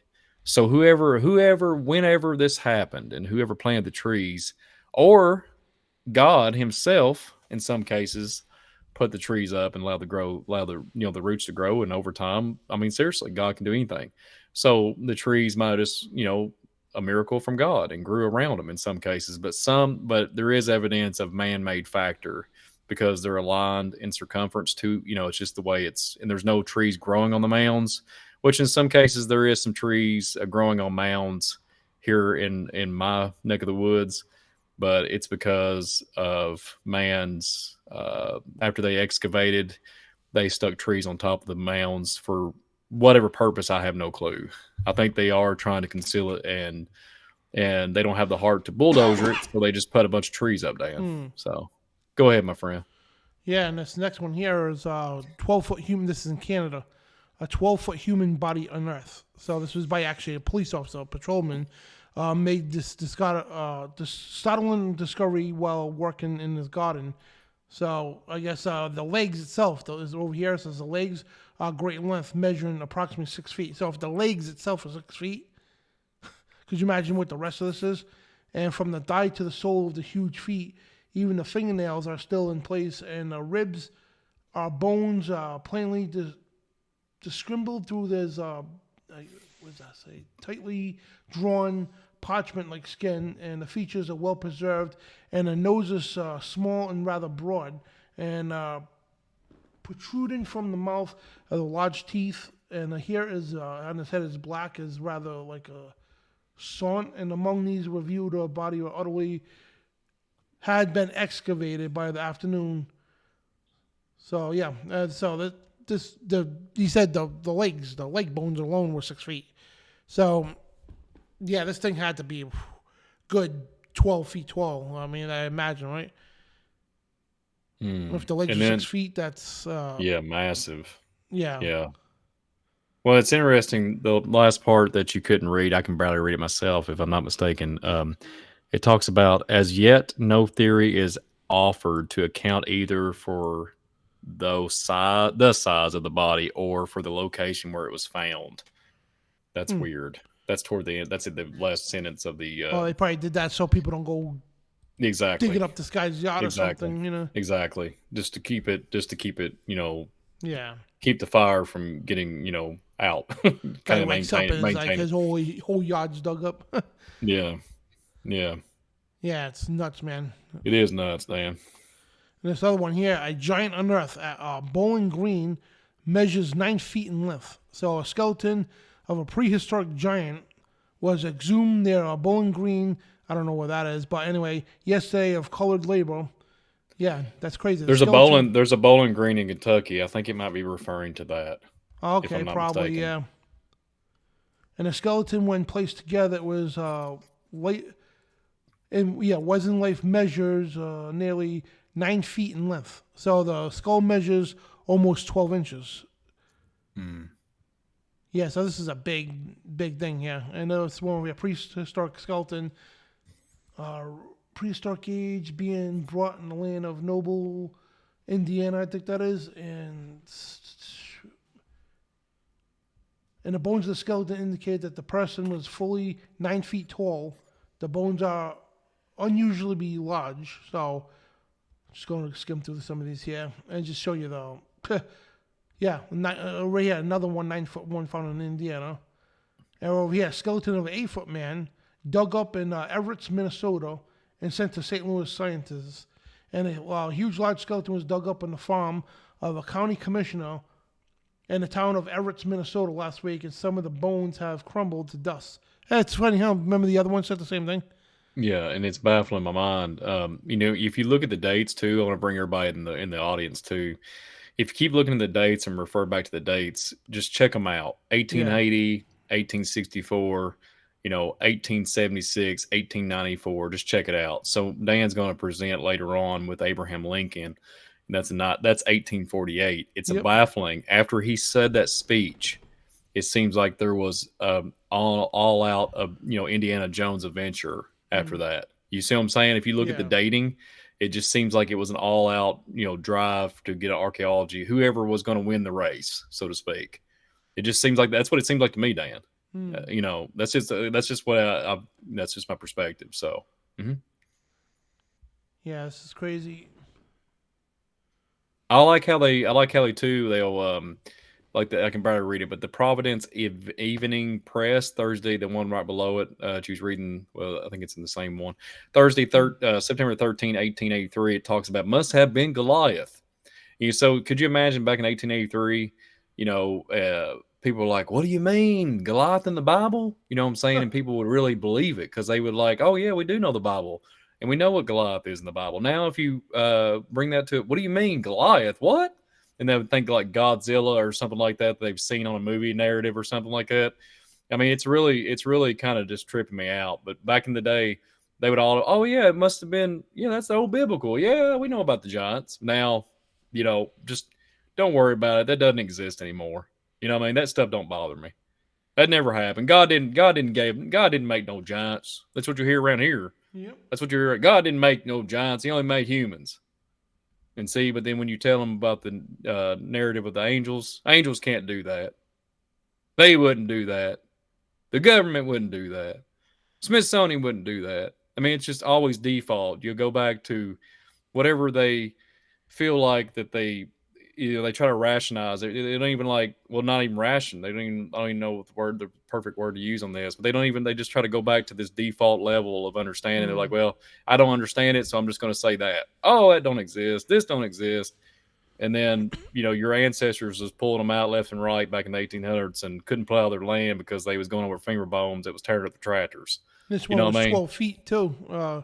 Reading through the article, this one was 12 feet. The Providence Evening Press there. Sure. And the other one over here, unearthed skeleton of a giant, the one to the left here. Mm-hmm. And this was 9 feet in height, they say. So bones of a supposed mound, again, a mound, supposed mound on those man 8 or 9 feet tall. And the article ended up saying 9 feet, whatever. Well, yeah, it's crazy, man. And over here, skeleton found Oakland, California, December 3rd, and I can't read that date, the rest of it there. But a skeleton believed that the Indian chief discovered by a working man on guard and digging gravel, whatever the case, and about half a mile down, whatever the case. Let me just get to the point. Declares a form at the point. And it's evident that the skeleton of that man is at least 8 feet tall. So another 8 foot found in California. Over to the right here, giant skeleton unearthed, prehistoric graveyard discovered on Indiana farm. So it'd be funny if it's John's house. Yeah. It'd be funny, but Well, Yeah, no, well, send the press. yeah, I'm just kidding. But no, it's real funny that article that on the left where it says skeleton giant found. yep, So in my journeys, just traveling around, it's funny they'll call them the Indian chief. I just did I went to a site. Me and Joshua did the Great Chieftain, the Indian chieftain, but they do not disclose how big the Indian chief or whoever they was. Like they spin it and say it's a den, which I don't discredit that. It probably is, or whatever. But I don't want to ever put down the Indian culture. That's not the point. The Indians existed. All that existed. It's the point that the stuff prior that predates. And even the Indians agree. They'll say this stuff was here before us. yep. And what's baffling, I've been in Tennessee not too long ago. Random place. They said the exact same thing. They pulled a body in a coffin, like a sarcophagus, and it was an Indian chief. What was so baffling about it is the location. And then I started looking around. There was mounds and everything. And then same narrative, and that was in Tennessee. And I'm not really buying it because there was Indians. You talked about this on on the channel before I even come along. About the Indians with the 6 fingers. And they would be like, how? How? You get you get a little. I mean, if you had 5 or 6 fingers, you've been a bad day. You know what I'm saying? But it's just interesting if that's just a narrative that somebody spinned just to cover it up, or if that's legitly an 8-foot tall chieftain. I just want to point that out because I have noticed that, and they'll be set to a higher status. They'll be buried, but it's like a sarcophagus. It's weird, Dan. It's crazy, man. Because they're higher stature, social stature. It's just wild stuff, Dan. Yeah. And the next one over here was found in more than 8 feet tall, the giant skeleton on Earth, 8 feet tall, and the find was made of a mound of 30 feet high. And when the 12 feet of the mound had been removed, the skeletons were exposed. So the jaws and teeth were very well preserved. Trinkets, ivory beads, and shields made bones were in the grave. So, yeah, crazy stuff. And another one here, giant in Greenland. There was Philadelphia, December 18th, doesn't say the year. Let's see. It was okay, I got it. Visit the Eskimos. Just talking about the race of remarkable giants. Yep. And I'm just trying to help you out, Dan, because I got it zoomed in really like 200%. Oh, wow. I'm sorry. There are people. Yeah, no, it's fine. I think it looks fine on your screen, but on mine, I'm always having to blow mine up. Okay, so it literally goes on. Features a resembling of the. See, here's what it says. Here's one to point out, everybody in the audience. 7-8 feet high, even well, 9 feet tall. Yeah, they said even okay. Then it goes in the features. They resemble the American Indians. See, in features, they resemble the American Indians. These strange people, said Captain Jensen, represent to the Eskimos a traditional, or almost legendary tribe of giants. Come on. Stories of which they have handed down to them until they regarded the race as mythical. They cannot speak the language of the Eskimos. That's what it says. And can only make known by signs that they have been driven from their homes and inferior by great storms and cold weather. You feel me? And earlier in the broadcast, I was talking about these giants and in the fetal position in some of these caves and stuff. And I wonder if they were froze to death in some cases. I think the Indians, literally from some of the stuff I read, that they would close the caves and burn them out. Like I've heard they would smoke. I read some documents where they would suffocate them out with smoke and everything because, they would literally take they was taking the flock of their family. It was crazy, man. So and I think this article is wild. It says these strange people, and then it says, it's kind of interesting. The features resembling the American Indians. It just baffles my mind, man. It baffles my mind. I can't wait. Do you want? Can I skip down to the petrified giant one? Oh, one to the left, real quick here. Yeah, this go was ahead. Walnut Grove, and I think this is Chicago. The Chicago Herald report, anyway. But they found a huge skull that was twice the size at least of a normal skull. Mhm. And would you say the Oh, the petrified giant? Go ahead. yeah, the Petrified Giant. So this is kind of up my alley. I've done a on my visual disturbance channel, and if you haven't subscribed to the Dan Bidondi Show, Spiritual Warfare Friday, please do. We appreciate it, and hit that like button. Mm-hmm. And then also, if you don't mind, to hit the subscribe button for visual disturbance, I really would appreciate that. And also, But I did a go ahead, like, Dan. I'm sorry. Like we like to only mention it once, but we do got a donation page, guys, and it's in the chat room. It says donate to help support our ministry, and it supports any kind of card. You know, it doesn't matter what you have, like a ATM, debit, whatever, credit card. It supports anything. So any donation to this ministry is great because it helps pay for the streaming service when we do our Rumble shows, helps pay for the rent here at the studio and the equipment that both of us need and everything else. So it goes a long way. And best thing to do for us is pray for us. Beyond anything is prayers. So we just wanted to make mention of that. And yeah, sorry, Brian. No, you're fine, Dan. Yeah, just and then go check out Visual Disturbance because Yes. on my YouTube It's in channel the I have. description. Thank you, Dan. I have. I've talked about the Stonish, because you don't really hear about many women giants. Yeah. I did a the Stonish woman. I did a like a 15-minute show on that, and this one was so interesting. I literally just the other day, Dan, no joke, I went to a location, and it was. I was baffled. I'm gonna do a show on it here soon. I don't even have a title for it yet, but literally, it's gonna go along with this petrified giant news article here. This clipping. Okay, so petrified giant from the San Francisco Examiner, Victoria, British Columbia, August the Canada. 5th. What is it? In Canada, yeah. Yeah. Is it? Yeah.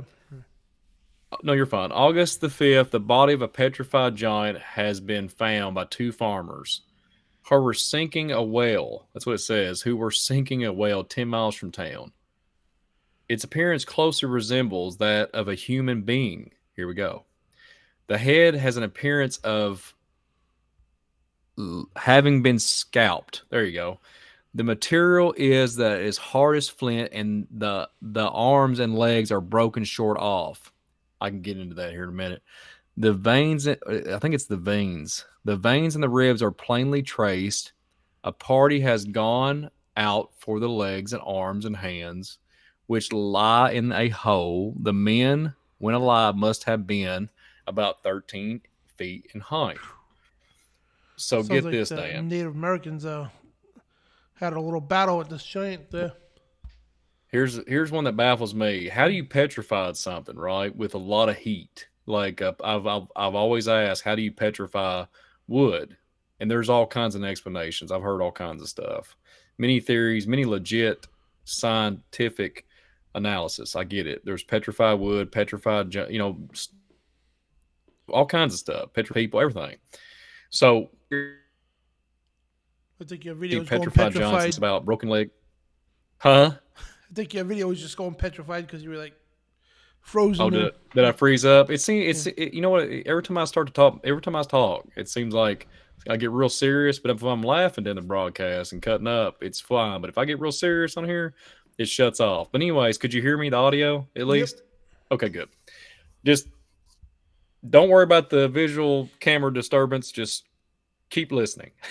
So it's interesting. The petrified giant was found here by these two farmers, right? And then when I've looked and found some of the data around my area, they'll have their head severed, or they'll have like javelins, and they'll have literally arrowheads stuck in them when they laid them into because they had a hard time. Here's where I'm at. They had a hard time getting the giant down. So on this narrative of the petrified giant, here's what I'm gonna throw a theory of mine out. I've looked, and you'll hear about a comet narrative. I'm going to talk about this a little bit on visual disturbance. Well, I'm actually a lot, but you'll hear about comets. You'll hear this folklore that the great comets came out of the sky, and it caused a great heat, and it caused the giants, because of their sins, to be petrified. I'm just going to leave it there because I'm going to talk more about it on my visual disturbance channel. But this one baffles me because it's published in August the 17th of 1885. And it's just mind-boggling to me. I just want your take on it. But I want to hear what you have to say, but it just blows my mind, Dan. So yeah, man. It's crazy. It's just crazy stuff. They said it's about 4,000 years old, they think. Hmm. Oh no, that's the one above it. I'm sorry. So, Oh, yeah, that's crazy. And right above it, 9-foot skeleton. They think it's about in Pittsburgh, Pennsylvania. I think, and about 4,000 years old. They think it is. One next to it, yeah. Skeleton about over 8 feet tall. This one here. I don't know where that was, but oh yeah, you're just seeing it like over and over again. Bones of the giant, ancient giants there. Amazing discovery in Oregon is one of the greatest interests of anthropologists. And discovery of bones of human giant in Ellensburg is one of the most interesting anthropological finds made in Northwest, according to L.L. Shop, chief of the General Land Office. I just returned from Ellensburg, and he said, where I had opportunity to view the bones of an unearthed skull, jawbone, thigh, and other parts of the larger skeleton indicated. And the man in my mind said at least 8 feet tall, and the stature, massive frame, weighed about fully 300 pounds at least. So it's like it sounds like a stout type figure there. Then over here in London, April 3rd, this person was about 10 feet high, it says. The remains appeared, a person about 10 feet high, who's presumed to live in prehistoric ages. Right below 1876, there was an exhumed of the giants, and I think it was saying something Conoridge Valley. And let me see, the giant Indian stood, they're saying it's Indian, stood 9 foot high, and a shin bone 38 inches. The foot was 14 inches. I got a size 13, so that's 14, and it's like, especially back then, that'd be big, So, yeah, that's crazy, man. Right below that, giants of prehistoric France. So, in a prehistoric cemetery recently uncovered in Montpellier, France, the workmen were excavating waterworks reservoir. Human skulls were found measuring 28, 31, and 32 inches in circumference. That's huge. And the bones were found with the skulls also of gigantic proportions. And these relic, I think that says, were the relics were found in Paris Academy, and they learned it's located about from where it belonged to. So basically, they're saying these skeletons were between 10 and 15 feet in height.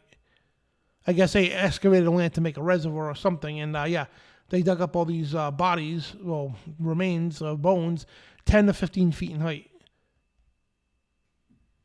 And this one in Los Angeles on February 10th, and what year is that? Let me see if it's a year. This was 1902. Archaeologists to send expedition to explore graveyards in New Mexico where bodies were unearthed. And it was about 200 miles southeast Las Vegas. I'm just trying to get to the point of the article, yeah. And the frame was like, so basically right here, shallow excavations and the bones of a frame that could not have been at least 12 feet high in length. So the men open the grave and say that the forearm was 4 feet. Wow. So the 4 feet. Yeah, his forearm, okay, forearm was 4 feet long. That's huge. And I guess it talks about skeletons were found and the giants were found here. And I suppose, I'm just trying to skim through that, guys, sorry. You talking about the cave in Mexico? Yeah, giant skeletons found in New Mexico. So we already seen the one in Mexico, right? And this one here is in New Mexico. So literally right over the border. And back then, New Mexico, actually before that, I'm sorry, before this country was founded, that was part of Mexico. That's why they call it New Mexico, because it became part of the United States territory, so they called it New Mexico. That's what they named the state. But yeah, the first one was Mexico, and this one's in New Mexico. So these were 12 feet people, at least. Just like matches the other article too, because remember the cave with the 200? Yeah. They were at least 11 feet and higher, and these guys are 12 feet. So that's right about, the same thing. Checked out in South Africa, though. Berkeley, California. South Africa has unearthed bones of another ape man, and they call it ape man. And they said it must have stood of 9 feet tall. That's a big ape for 9 feet. It's crazy, but yeah, they unearthed remains of 9 feet tall. And giant skeleton. This is a cave in Mexico. We already talked about that. And I can't read that one. And so, yeah, there's other articles if you want to. Is this the same one? Or is it different ones? I think there were some duplicates on there, Dan. Yeah. Yep. The May 3rd. Yeah, that's a duplicate here. I mean, if you want to switch gears and go to like the Lincoln narrative with the Niagara Falls, I mean, it's whatever you would like to do. But yeah, everybody hang people on. Get the point. Yeah, because I'm going to scroll through these real quick. Like, that's the articles. Yeah, and there's thousands and thousands and thousands of these articles all over the place. And before we get to that, I just want to go through quick. If you want to go through the other cultures, that talk about this. Let's get into the list of them here. Just give me a second here. So yeah, that Niagara Falls things. That's definitely a. Yeah, that one. Here we go. The Niagara Falls narrative alone. I know you got the slide, Dan, but I'll just give you my 2 cents on it. I really do think there's a correlation between from the Niagara Falls to somewhere in California, and it stretches across pretty much. I mean, that covers a big chunk of America. I've looked at the cave systems and everything, and looked at it trying to look at it from above ground or above view, the so-called satellite view, and I see it. It goes straight through the Michigan, the copper mines, which we mentioned Michigan in this broadcast in that one article. And it's something about, you hear about the Golden Gate Bridge and all that stuff, and there's this mystical. Go ahead, Dan. No, you made a slide and it's the article on the slide. So why don't you read that before you move on? Because I know you took the time to make the slide, so I might as well read it. Oh yeah. I apologize, I missed it here. It's a giant skeletons found in the cave, April 27th. Yeah, pop the slide up there, Dan. Go ahead. Yep. You want me to read the article for the giant skeletons found in the cave? Sweet. Yeah, this one, I can read this one. Praise God. So, giant skeletons found in a cave, and it's in Rome. April the 27th. Legal proceedings are in the progress over some grottos near the Mediterranean coast, not far from Nice, which are remarkably for the prehistoric remains found in them. At the present, 3 skeletons found that are figuring the law courts. That's what it says. One is that a man who estimated height was 7 feet 9 inches. The head of the skeleton is missing. Imagine that.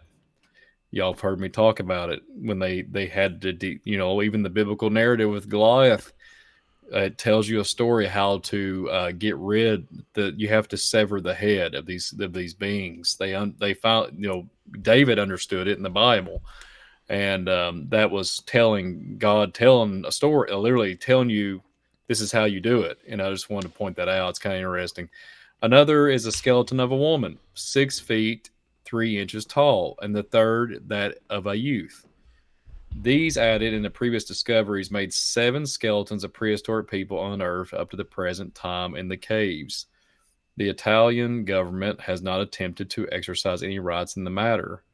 Revere discovered the skeletons of 1 man and 2 children, which were some 29 feet below the surface of the caves and were surrounded by undoubtful Paleolithic implements bedded in the compact limestone. The caves have already been proven the richest in prehistoric remains yet known, and the pending proceedings are consistently very interesting. So yeah, this was in New Zealand Herald in May of 19, or excuse me. Yeah, that was in 1992. No, that was in 1892. So, yeah. Yeah, it's crazy. And, crazy stuff, Dan. And before we get to the Lincoln thing here, I just want to point out, because history is a big part of this. So, and outside American, you can actually go through the Nordic myths. And they talk about Jotun with great giants, and that's what the name of in Scandinavia. First men of creation were as big as mountains. German myths permanently preoccupy the giants in the midst of the Germanic tribes. So you got the Goths talked about them, the Celtic legends, Ireland, British legends, Agog and Magog and all that stuff, the giant god and all that. And Claudius Aurelius, which is Atlantis, men twice as tall as the common man. Greek legends like the Titans. We heard, it's weird how the schools teach Greek mythology. They're always fat, it's like, why do they do that? If it's just mythology, why do you have an entire course on Greek mythology? So, because we know it's nothing mythology at all, except for the point they were gods.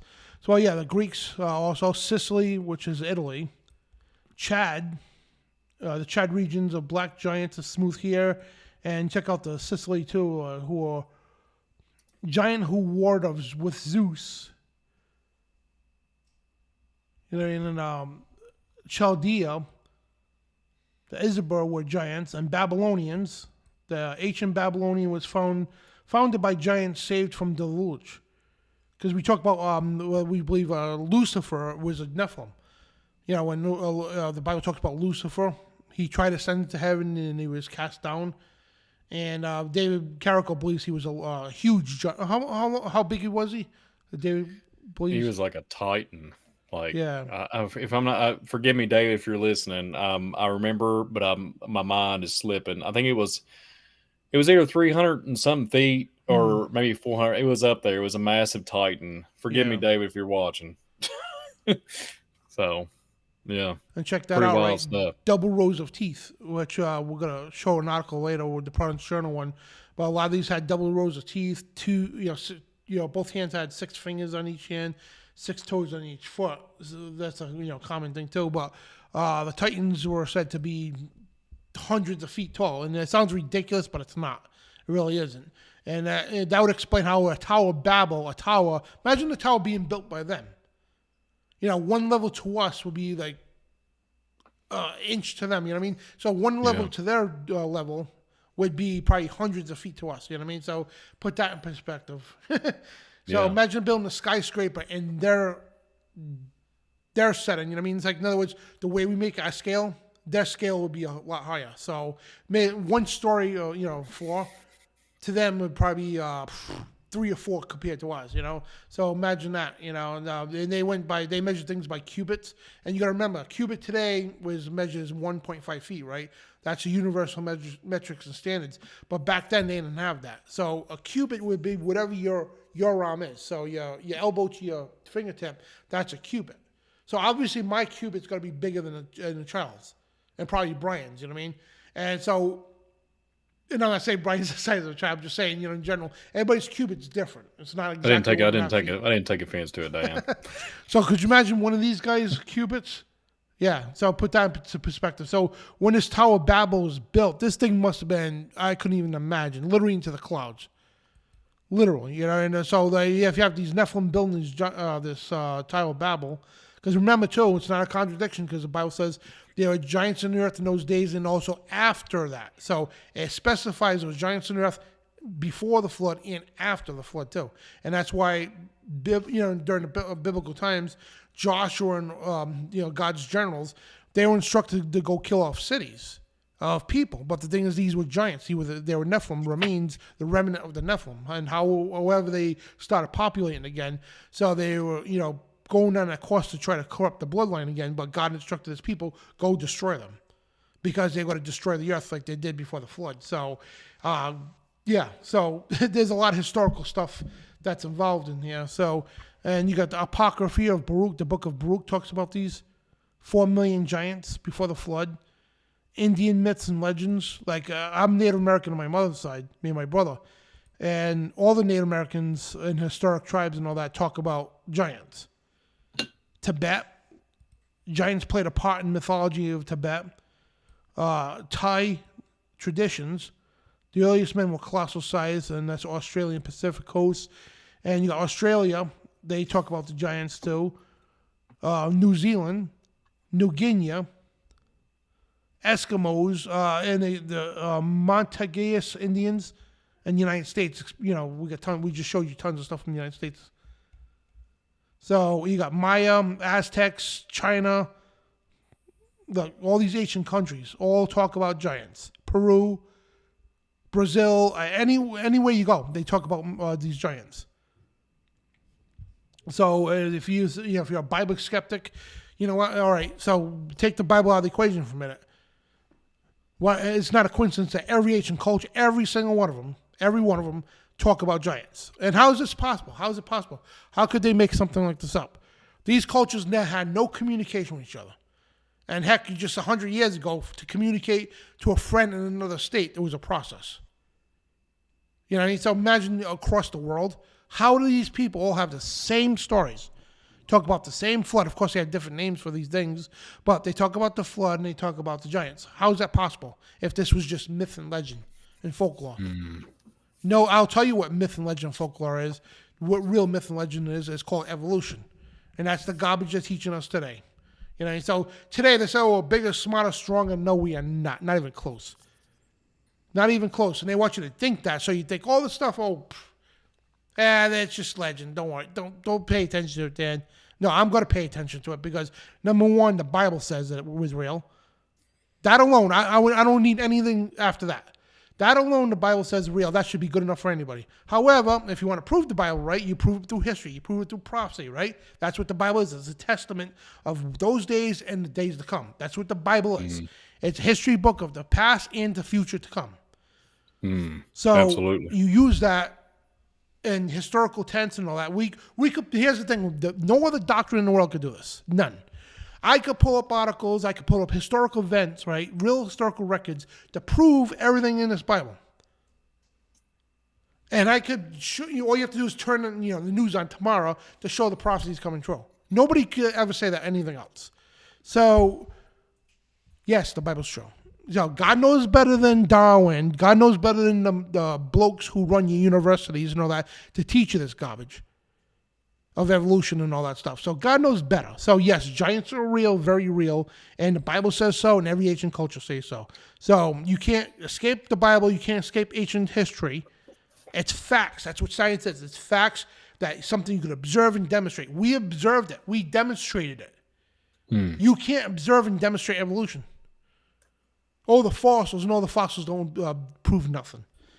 And they manipulate that too. It's crazy, but yeah, just like it really irritates me when people sit there and try to the thing is too, they'll act educated, like that guy Zappa said. This guy talked about the education system, and they make you proudly ignorant. So they'll look down at you. I got a degree from Harvard. You're nothing. You just graduated high school. You don't know nothing. I know better than you. Look at my doctrines on the wall. Say, yeah, those mean nothing. How do you escape all the history? You don't. Yeah. Real quick too. So here's my tie-in too. Is like, did they get rid of them? Are they extinct? Giants in the earth in those days also after the flood. So are they extinct?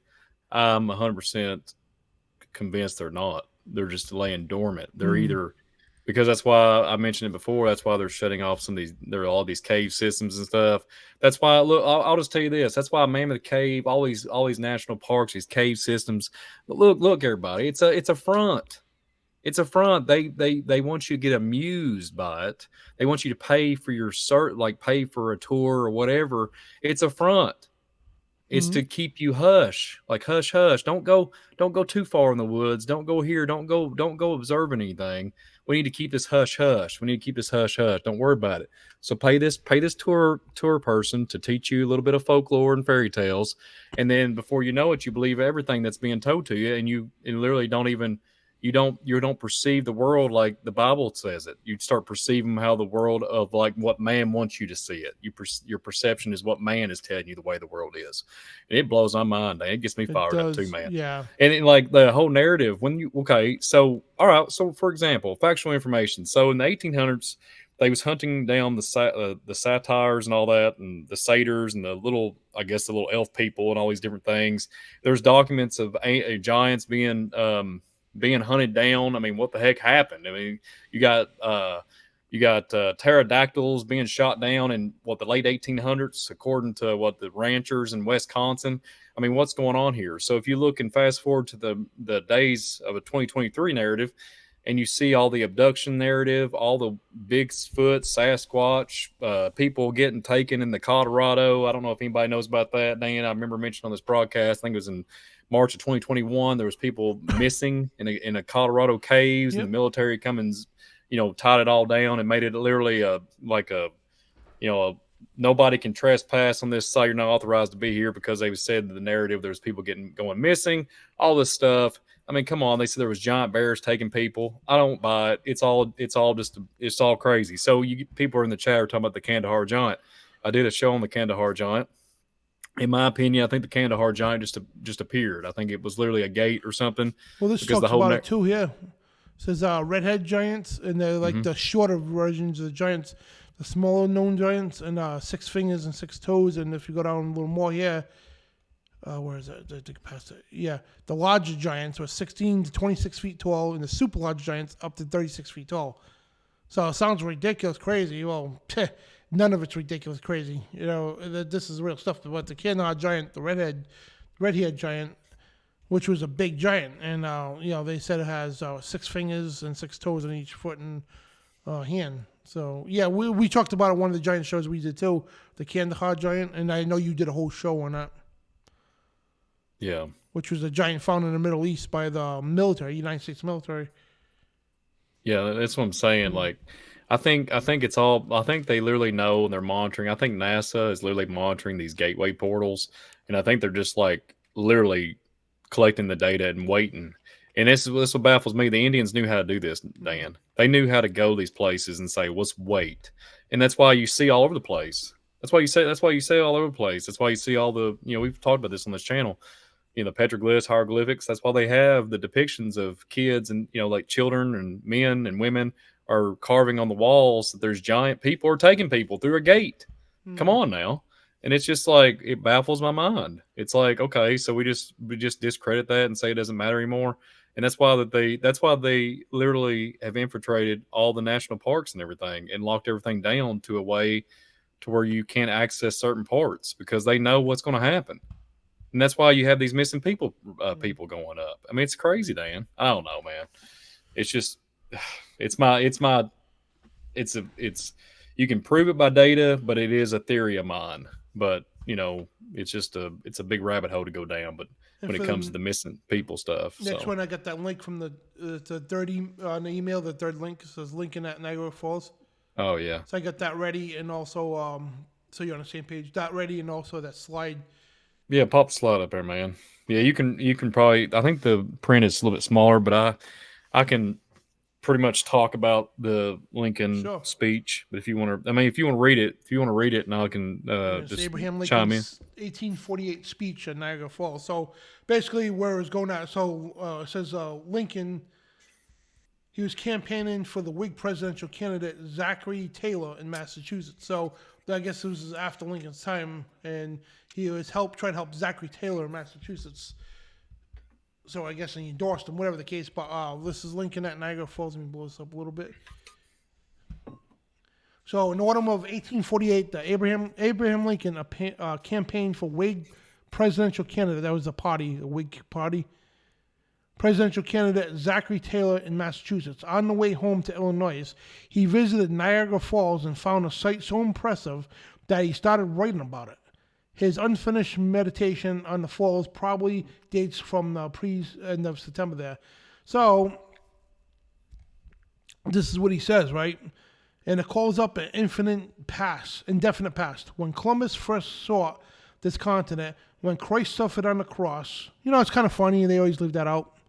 Every time you talk about the old founding fathers and all that, yeah, they, today's history, they just kindly delete anything to do with God. Yeah. It was all about God, So anyway, he says, when Christ suffered on the cross, when Moses led Israel through the Red Sea, nay, even when Adam first came from the hand of his maker, then as now, Niagara was roaring here. This is Niagara Falls he's talking about, right? There's a picture that was drawn from Niagara Falls, right? The eyes of that species of extinct giants, whose bones fill the mounds of America, the mounds, right, have gazed on Niagara as ours do now. And so temporary with the whole race of men, And older than the first man, Niagara is strong and fresh today as 10,000 years ago. The mammoth and mastodon, now so long dead, that fragments of their monstrous bones alone testify that they ever lived, have gazed upon Niagara. So I was talking about the megalodons and the monstrous bone, men too, mammoths, mastodon, I'm sorry, not megalodon, mammoth and mastodon and giants that once lived in this area.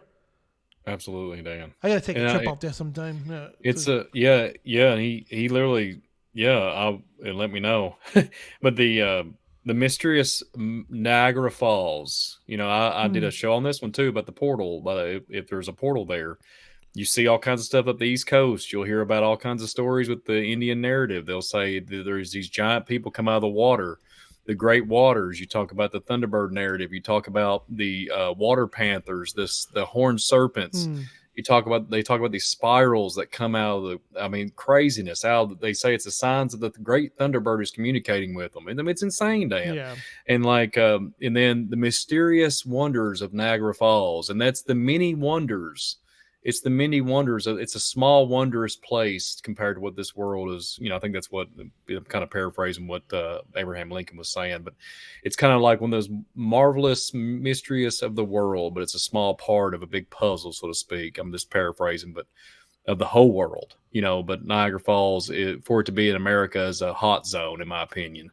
And the Allegheny, I think it's called Allegheny River and all that. When they said there was great, large reptile people coming out of the water and then a large men coming out of the water, you just can't make this stuff up. Oh yeah, real nidbit, Dan, I hope you don't mind. FOJC Sunday Night Live, I'll be doing a David Carrico has been kind enough to allow me to go back on FOJC Sunday Night Live, and we're going to be doing a special. It's going to be Sunday night, 9 p.m. Eastern time, and I'm looking really forward to it. Snake Cult of the Hollow Earth. That's what the title's going to be. And we're going to be talking about reptilians and the Hopi prophecy and stuff. And I'm going to be tying in a lot of stuff with that. And it's going to be a really killer show. So, or killer program. Forgive me, Donna. I know you're probably watching. It's going to be a program. So, if y'all want to, I don't have a link or anything yet. We will have it tomorrow, but just check it out. I'm going to be on there with Brett Graham. So, That's really awesome. Yeah. But anyways, yeah, so when you have all this data and you're talking about gates and portals and all this stuff and this Niagara Falls with good old Abraham Lincoln, he was telling the public a narrative. He was telling people the truth. The mounds where the extinct giants reside. And then, like I mentioned earlier, about 20, 30 minutes ago, all the articles that me and Dan was presenting, they was in the late 1800s, mid 1800s, right after the speech. They went on a big old archaeology find to try to find all these mounds and all these giants. So to cover up, and then you get the Smithsonian and all that. It's baffling. It's mind-boggling. Go ahead, Dan. Yeah, man. And I want to emphasize that one more time here. Yeah, again, he says, the eyes of the species of extinct giants whose bones fill the mounds of America have gazed upon Niagara. So, yeah, now this is coming from the former president of the United States of America. And it's kind of interesting. I like to do a lot of research and do a show on Abraham Lincoln because Abraham Lincoln was into a lot of crazy stuff, okay? Paranormal stuff and everything else. So the man was very awake on stuff. You know what I mean? And he was very awake on stuff, and he knew the Bible very well, knew about this stuff very well. And some people say he was into hunting vampires too. They made a movie on that too. I gotta find the truth of that, but I wouldn't. The vampire. Yeah. I remember that narrative. People in the chat, Jesus on me, Brian Gilbo. It's gonna be Sunday, the February 13th. Oh, cool. Yeah, sorry, I didn't mention it when I wasn't specific. February the 13th this Sunday, 9 p.m. Eastern time. But anyways, yeah, Dan, the Vampire Slayer. I think that's what it's called. Abraham Lincoln, the Vampire Slayer. That's came out years ago. It's been a while. Yeah. And there was a big old thing about that. And it is what it is. Look, we're not trying to put him down or any shape or form. We're just looking at all aspects here. Like this speech. Come on. And he's literally saying, boom, mounds, ancient giants. And then this is what I'm saying. When you go into just alone, you go up into it boggles my brain. take this data and say this is what the president of the United States said back in 1848. Go into a church body that doesn't exist. Well, what do you mean? It's right here. It's his speech. No. There's no such thing. What do you? And it's just, and and it is what it is. You can't, you just can't do it. You just can't. I don't know. It's sad. But anyways, I just pray for these people. But yeah. Yeah, and this was also a fragment of the Niagara Falls speech. Yeah, I'm not going to read the whole thing, but yeah, he talks about where his trip basically for the campaign and everything else. But again, talks about the giants and the mountains and everything. So it's just amazing. Real quick, really yep. Real quick, Dan. I said the 13th. I can't get it together, guys. I'm a little exhausted, so forgive me. The 12th. Thank you for everybody. Thank you, Uncle Obvious, for correcting me. The 12th. February the 12th, this Sunday, 9 p.m. Eastern Time. Forgive me, everybody, but I hope to see you all there. Yeah, Bless you all. Radio. And if you want the website, guys, FOJCradio.com. The links are in everything we talk about, basically. All the links are in the description. So please check them out, especially the Hot Topics page. Awesome stuff. We got to get David back on again.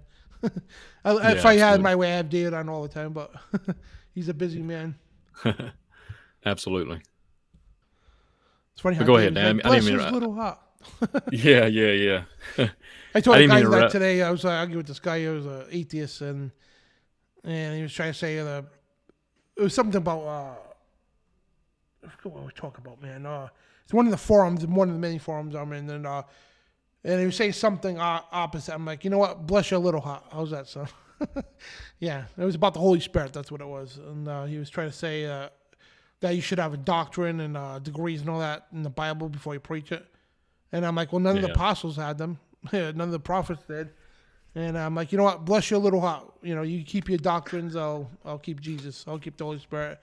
So I pulled a page out of David Carrico's hat there. So yeah, this to finish up on this, again, this is the President of the United States of America acknowledging, there were giants. And of course, back then, these are very well-educated men.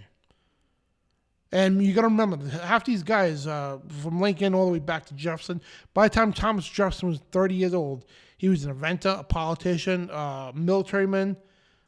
He was a publisher too, I think, too. Same thing with George Washington. All these guys, they were multiple things. Like basically, by the time you're 30 years old, you're just getting going with life. You had maybe 1 or 2 jobs, all that stuff. These guys had multiple things back then under the hat already. Still more to go. That's why when I was younger in school, I actually studied this. I did biographies on these guys, and I'm like, wow. That's why I ventured around, learning all these different jobs and everything. I had like 40-something jobs at least in my life with different careers, and always venturing into something new to learn and move on, just like they did. Because it's amazing. Like, because again, most people have 1 or 2 careers, and that's it for the rest of their lives. But Absolutely. To venture on to all the stuff and all the knowledge I have compassed, and these guys did this normally. It was amazing. By the time they're 30 years old, they've lived 5 lifetimes compared to us today. Amazing stuff, really is. Makes you wonder, doesn't it, Dan? Yeah, and they were very smart. Biblically, anything to do with history, stuff like this, this was common knowledge then. Absolutely. So today, I mean, look at us. We're in the 40s, me and Brian. This was common knowledge to a young, probably a young teenager back then. Who knows, But this is amazing stuff. It really is. And we need to bring people back this way to know this kind of stuff and to question the status quo and shoot the status quo down when they come up with lies. Yeah, when you come down, Dan, we might have to go on a live stream on Spiritual Warfare Friday. We have to do a live stream show, and go on an adventure together. That'd be kind of interesting. We can do a live stream and just talk to everybody in the chat and interact on somewhere in Kentucky or Indiana. What do you think, Dan? That'd be cool, wouldn't it? I think everybody would enjoy that. We can go to a mound or something. That'd be neat. So just throwing it out there, And I want to put that'd be cool because I know Josh said we want to go check out a bunch of places. Yeah, absolutely. I just want to mention it. So just keep an eye out if we do that in April, everybody, because Dan, me and him are going to meet up and we're going to if we see a 15-footer run down the street.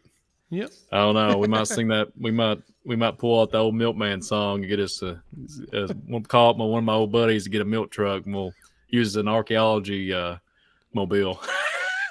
But anyway, there's a lot of people in the chat saying, get on, Tim Barbarino and Steve Quayle and all these guys. And, wouldn't that be something, because it'd be really cool to get to meet those guys, wouldn't it, Dan? To even be able to get them on here, it'd be really super cool. So I keep monitoring the chat and watching it. That's what everybody's saying. But anyways, continue on, Dan. Yeah. Real quick. There's a lot of newcomers. I've noticed a lot of new names. Subscribe to the channel. We would really appreciate it. It's a blessing. No joke. Thank you all so very much. And then especially my Visual Disturbance channel. There's a lot of cool stuff over there if you want to check it out. But bless you all for being here. I noticed a lot of newcomers. So God bless all you all. And thank you all for showing up on this Nephilim Giants in the News. Hope y'all are enjoying it. And continue on, Dan. Right, so, we'll talk about Nephilim Giants in the news. So I'm going to bring up some modern day news now. Those are articles from back in the 1900s, 1800s, 1700s. So let's bring up some modern day stuff. So this isn't really not. This is Cambridge University. Talk about the 4,000-year-old Longsman giant discovered at Shanxi province in China. So this is a publication about that from Cambridge University. That's from the press. So this one here, as soon as all the ads go away, from the actual Smithsonian magazine, right? Why a London museum is removing the skeleton of an Irish giant from view. So it was a huge giant, and I don't remember. 7'7" he was back in 1783. So let me see if I can. Yeah, there it is right there. You can see through all the ads there. That says skeleton that was in the museum. So they're just inquisiting why now London is moving this giant way. So, and RNZ News reports that concerns over secret search for a giant's bones near Huntley.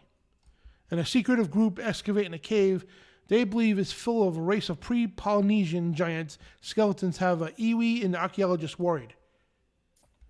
You know why they're worried about that for? Because if these guys made international news finding these things, it's going to create a worm, it's going to open up Pandora's box. It's going to get this notarized again, and it's going to destroy the evolutionary doctrine. So these guys are tunneling into these caves to dig up this stuff. And this one here from Newsweek magazine, Tomb Savers 2, giants, so Tomb Savers, 2 giants found in ancient graveyard could have been bodyguards. So they're questioning what these giants were, but they said that more than 3,000 years ago, they could have been guardians of an ancient graveyard. They think it's from the Bronze Age. Giants were found over the necropolis of Mati Prama and Cambris, a small town of western parts of the island of Sardinia, dated between the 11th and 8th century BC, these giants. They had like human shape and everything else, so that's some of the discovery. So you got publications acknowledging the stuff. It's crazy, right?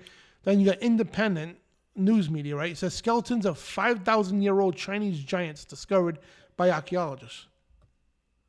There's a picture over there. I know these ain't Photoshop, but we understand there are Photoshops absolutely of giant bones and people standing next to them, but this is from an actual mainstream publication, The Independent. This is a UK newspaper.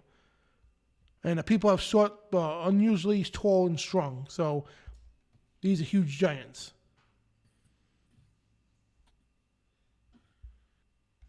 And then 1.8 meters tall, or estimated to have been 1.9 meters.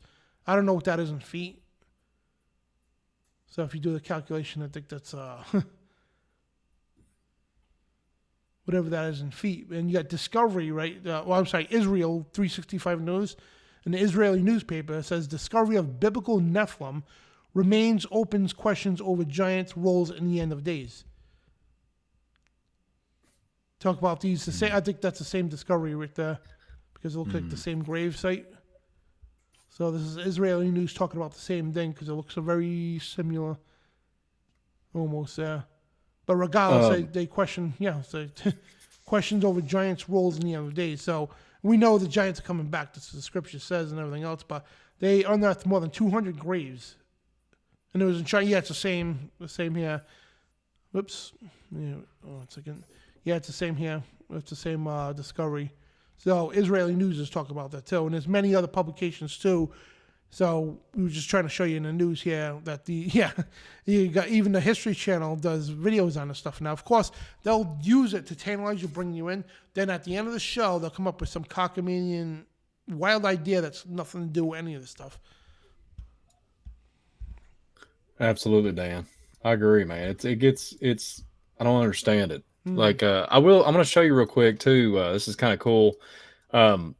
You remember when we did that flat Earth program and we just showed that map of that was it that Ramses or was it Ramses? I think it's what it was. That map, that flat Earth map. I was going to show something real quick. It's distorted, I think, a little bit, but I will show it.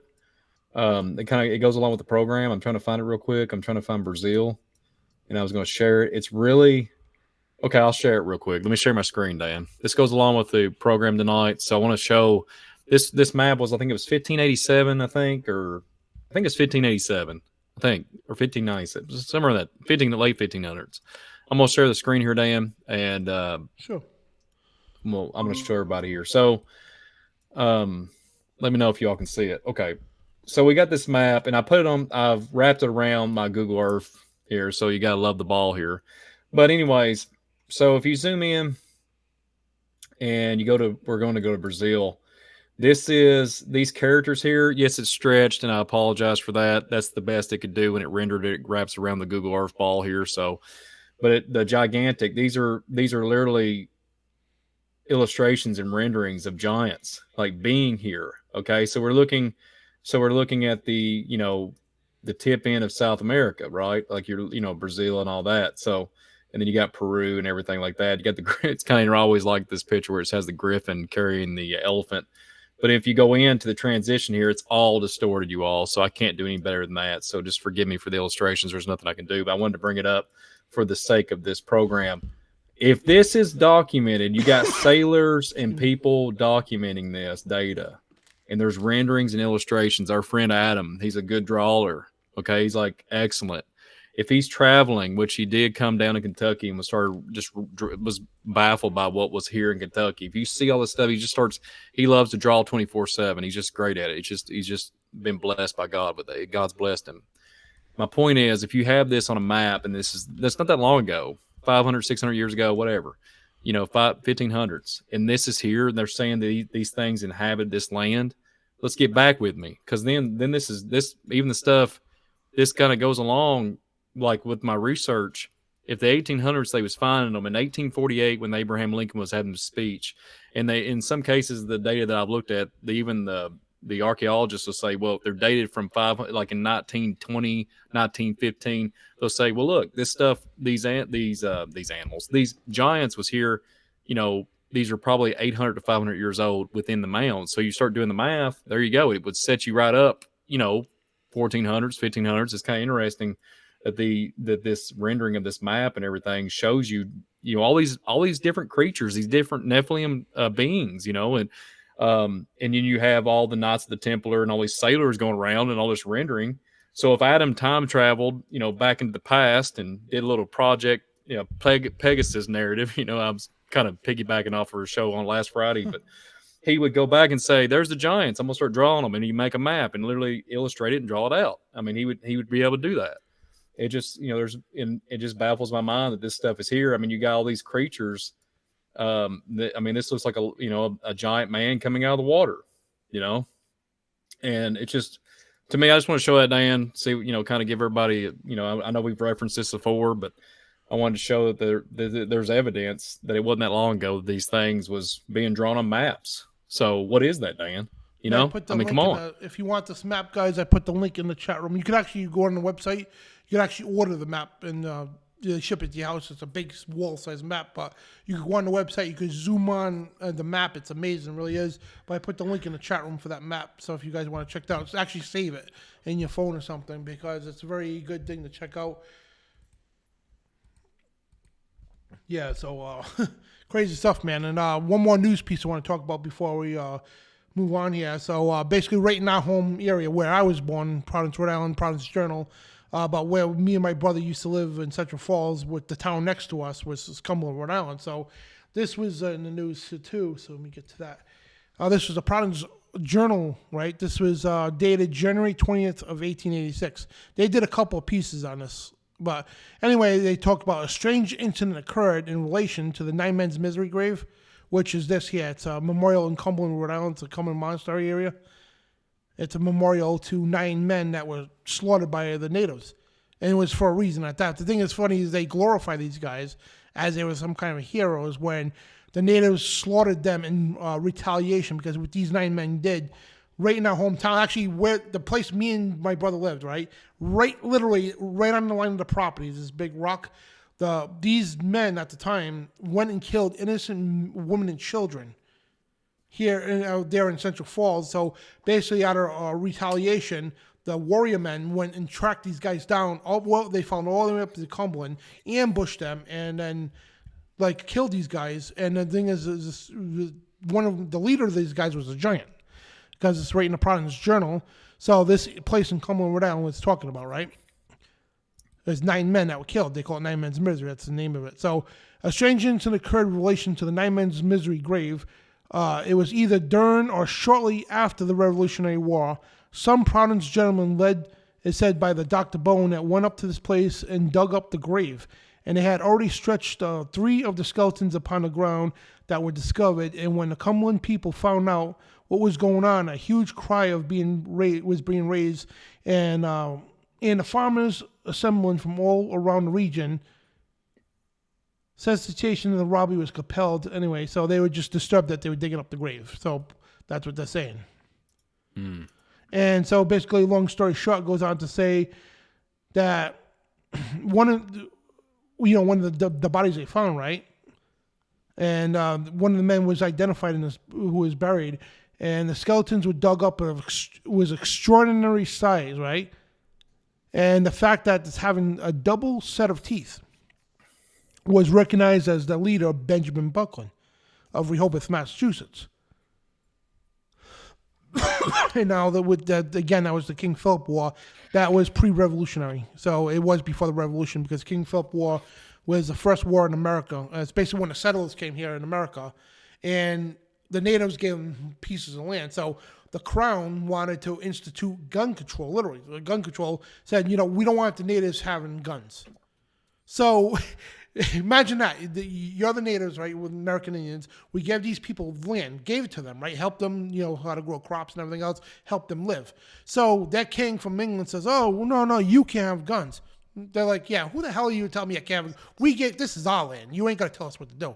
So our ancestor, me and Jason there, he was known as Sachem Menacomet. It was Grand Chief of the Wampanoag tribe. There's many chiefs, and he had the Grand Chief, was like the governor, And so his name was Sachem Menacomet, and the British called him King Philip. So basically that's why they called it the King Philip's War. So he grabbed the surrounding tribes, which was the Pequot, Wampanoag there, Pequots, Narragansetts, and Mohegans. So for these 4 tribes band together to try to overthrow the British. Get the hell out of here. We're done with you people. We gave you land, tried to help you out. Now you want to take our guns. You're going to try to tax us and tell us what to do on our own land? Yeah, right there, So they band together, said, get the hell out of here. So what happened was, the reason why the British won for it, because the Mohegan tribe ended up selling out. They turned their own people. They got bought out by the British, and they taught the British how to hunt in the woods, kill people in the woods and everything else, and how to survive in that kind of combat warfare. Because remember, these guys, all they did was stood in the middle of the field in battles. The English, all through history, they didn't know jungle warfare. They was head on, that's it. This is in the middle of the woods, man. So they were getting their butts slaughtered big time. So the Mohegans end up selling their own Indian people out. So that's how the British end up winning. And they just kept sending men over and over again, whatever. But that's what the King Philip War was. And that's definitely way pre-revolution. But anyway, one of the leaders of the tribe, we talk about, Benjamin Buckland. This is what his name is. And he was massive size. And the remarkable skull of Benjamin Buckland was given to the Rhode Island. Check this out, right? This is Providence Journal saying the remarkable skull of Benjamin Buckland was given to the Rhode Island Historical Society, which is like the Smithsonian. It was pre-Smithsonian, actually, during the 19th century for preservation. But unfortunately, the society lost, quote-unquote, the skull sometime in the 20th century. It's a common theme every single time when you got to apply for this. Now, it's kind of weird, right? They have a society. It's called the Benjamin Buckland Society. I'll get to that in a minute. And this is the Valley Breeze. This is a newspaper up in northern Rhode Island. They talked about this. Giants at the Nine Men's Misery. History Channel investigators on the job. So History Channel actually came to Rhode Island and did a story on us. Search of the Lost Giants. That was the name of the episode 6 of their shows. What show was that? But anyway, it was called episode 6 of the show called The Search for the Lost Giants. And they talk about Benjamin Buckland. And here, this gentleman here is from... They have a little society on Benjamin Buckland here in Rhode Island, right? Look at the logo. The Joseph Buckland Society was for Benjamin Buckland. And Nine Men's Misery was a grievously scene of a captured, tortured, and killing. So they make it out that these guys were the good guys, and what the Indians did was horrible to that, right? They're right on the plaque, too. They even got a plaque on us, too. Let me read the plaque. Me and Jason, we've been up here a million times. So this was the plaque. So it was Nine Men's Misery on the spot where they were slayed by the Indians, were buried in... They were 9 soldiers captured in Pierce's fight, which was one of the fights in the King Philip War in 1676. So, you know what I mean? And of course, they just make this memorial like these guys, how poor guys, how dare the Indians do that? But of course, they don't tell the backstory of what we just told you earlier. But in long story short, what they're saying, you know what I mean? They were led by a giant, and they have an entire society. Called the Benjamin Buckland Society. That's their website right there. It's called the Joseph Buckland Society, but it's founded by the memory of Benjamin Buckland. So it's his relatives. Wild stuff. Yeah, wild stuff. I wanted to correct myself earlier when I was showing that map. I know this is a little bit off subject, but I wanted to correct myself. I kept saying Brazil. I meant Argentina. I was like rethinking that in my brain. I was like, oh man, because I want to make sure I tell everybody the right factual stuff. So forgive me. I made a mistake. I own it. It was Argentina. You bad man. I kept saying Brazil. I kept saying Brazil, but Argentina. So yeah, but just wanted to apologize while I was on my mind. But yeah, Dan, this nine men's misery. It's crazy, man. It's like okay, yeah, they've been led by giants, and that's why you go all the way even out to Arizona. There's stories of giants being leading people to places. I mean, it's just you just can't make this stuff up, man. It makes you just rub your head. You're like, you have to shake your head and say, hey, where's this? Why do you just can't make up the giant narrative, and it's like folklore anymore. I just went somewhere the other day, and they mentioned giant coffin, and you can obviously see something that looks like a coffin, and then when you inquire about where did the narrative come from, they literally say it's for entertainment purposes, but they're sitting there filling your head full of nonsensical. They're like nonsense. It's just nonsense, but when you inquire about giants or whatever, they shoot it down in a heartbeat. So it kind of goes along with what you're saying here. And it's mind-boggling, Dan. Yeah, it is. Yeah. So yeah, that's basically. I mean, we got tons of more news, but I think 2.5 hours of just presenting newspaper articles and news from the past and today. I think, and plus we show all the ancient cultures to talk about this. And we've 1,000,000 times over discussed the biblical narrative of this. Also the book of Enoch, the book of Joshua, the book of Jubilees, Baruch, all that, right? We covered this 1,000,000 times over the years with our shows. So, and I think this show was important because people say, well, you're being biblically biased. Well, we say we didn't really touch the Bible. We gave you news. We gave you articles from the 1700s, 1800s, 1900s, even to today now. Then bring the stuff back. And the only reason why the History Channel brings it up because it's popular. But what they do is, like with anything else, right? They'll bring up secret societies.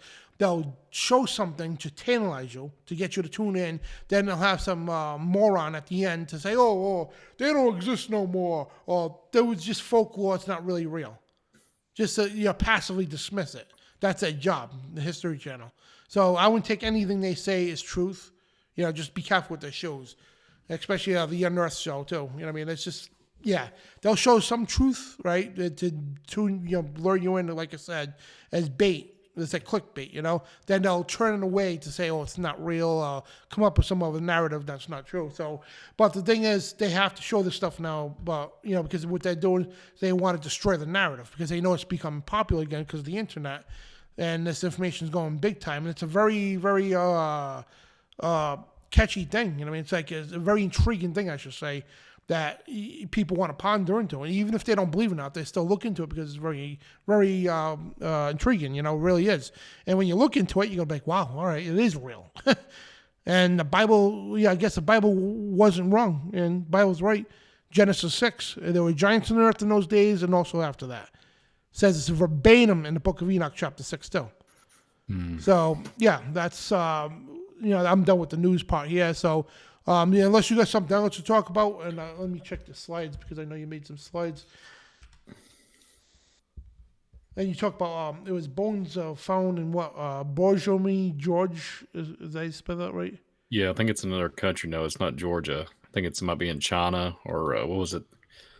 I'm trying to remember now. So I had so many. I'm pretty sure we have it up there. One moment, everybody. States, hang tight. Which one was it, Dan? I think it was the was it bones found in yeah, that's it. I got it. Real quick, everybody, too. Well, hang on. It's not coming up. Yeah, I was just talking about the 2.53 meters. The legend of the giants highlighted in the Borjamor Gorge was passed from down to generation. Lost shepherds and hunters claim that the ancestors told about super strong giants who lived long ago in these mountains. A group of 15 people, archaeologists, paleontologists, and historians left the hunting lodge and went on an expedition high mountains. How long they have gone in the Valley of the Giants, no one could say for sure. Ahead of them, steep slopes, icy mountain rivers, encounters with forest predators. Enthusiasm of the expedition members was rewarded in the settlement of giants. And it literally just talks about them going down into this gorge place. It's just really interesting. They supposedly, here's the narrative. They say they lived 25,000 years ago in the mountains, but that's according to their narrative. But it just makes you wonder. There was something I was going to mention real quick too. Well, that slipped my mind. And another one, it's like a giant human skeleton unearthed in Varna, Bulgaria. Oh, okay. Yeah. So, real quick, let me see if I can find that one too. Okay. Yeah, I just wanted to go through your slides there because you took time to make these pretty cool. Yeah, it was just talking about the archaeologists in Bulgaria have discovered the remains of what they have discovered was a huge skeleton in downtown Venera, a city on shores of the Black Sea, whose rich culture and civilization spans some 7,000 years, and stuff just it's just good to pin it in and document it and put it on the shelf and really hone in there. There was something I was going to say, Diane. I cannot remember to save my life. It was really important. Oh goodness, it was a question. I think I seen one of the somebody in the chat was cracking it off there. I can't remember now. But anyways, it's been a really good broadcast. I've really enjoyed it. I hope everybody has. If you're new to everything, if you're new, we're not winding down yet. If you're new to the channel, we're going to take calls if Dan is up for it. Yeah. And then a couple more slides. Yeah. A skeleton of medieval giants found unearthed. From Polish cemetery. And I know you talked about that. And again, there's Abraham Lincoln's quote: "The eyes of the species extinct giants whose bones fill the mountains of America have gazed on Niagara as our eyes do now." We talked about that too, man. And just wanted to go over and make sure you had all your slides so you didn't miss anything. Yeah, thank you, Dan. I think it was something to do with that, but I can't remember now. It'll come back to me eventually. But we still have so much. We could sit and talk about this until midday. So many other links and everything too. Yeah. So we're not going to torture you guys today. So I think we got the point across. That's the main narrative here, is to get the point across that yes, these things are real. Yeah. And it just it baffles me. It just baffles me that this stuff is there, and it's like we just avoid it or something. Like you saying, this stuff's coming around. The data is out. Everybody's looking into it, interest in it now. Are they and see? Here's what they do. They're spinning it, and this is what blows my mind. I get really aggravated with the word UAP. So if you look at the UAP narrative, it used to be UFO.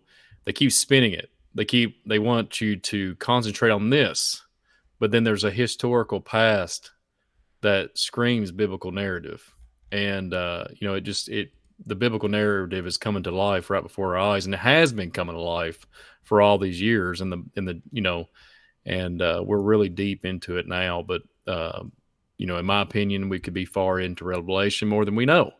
But what I'm getting at, it seems like the UAP narrative, which I do not like. I don't even like it. I don't know why they're just spinning it. They're not talking like if it's a craft anymore. They're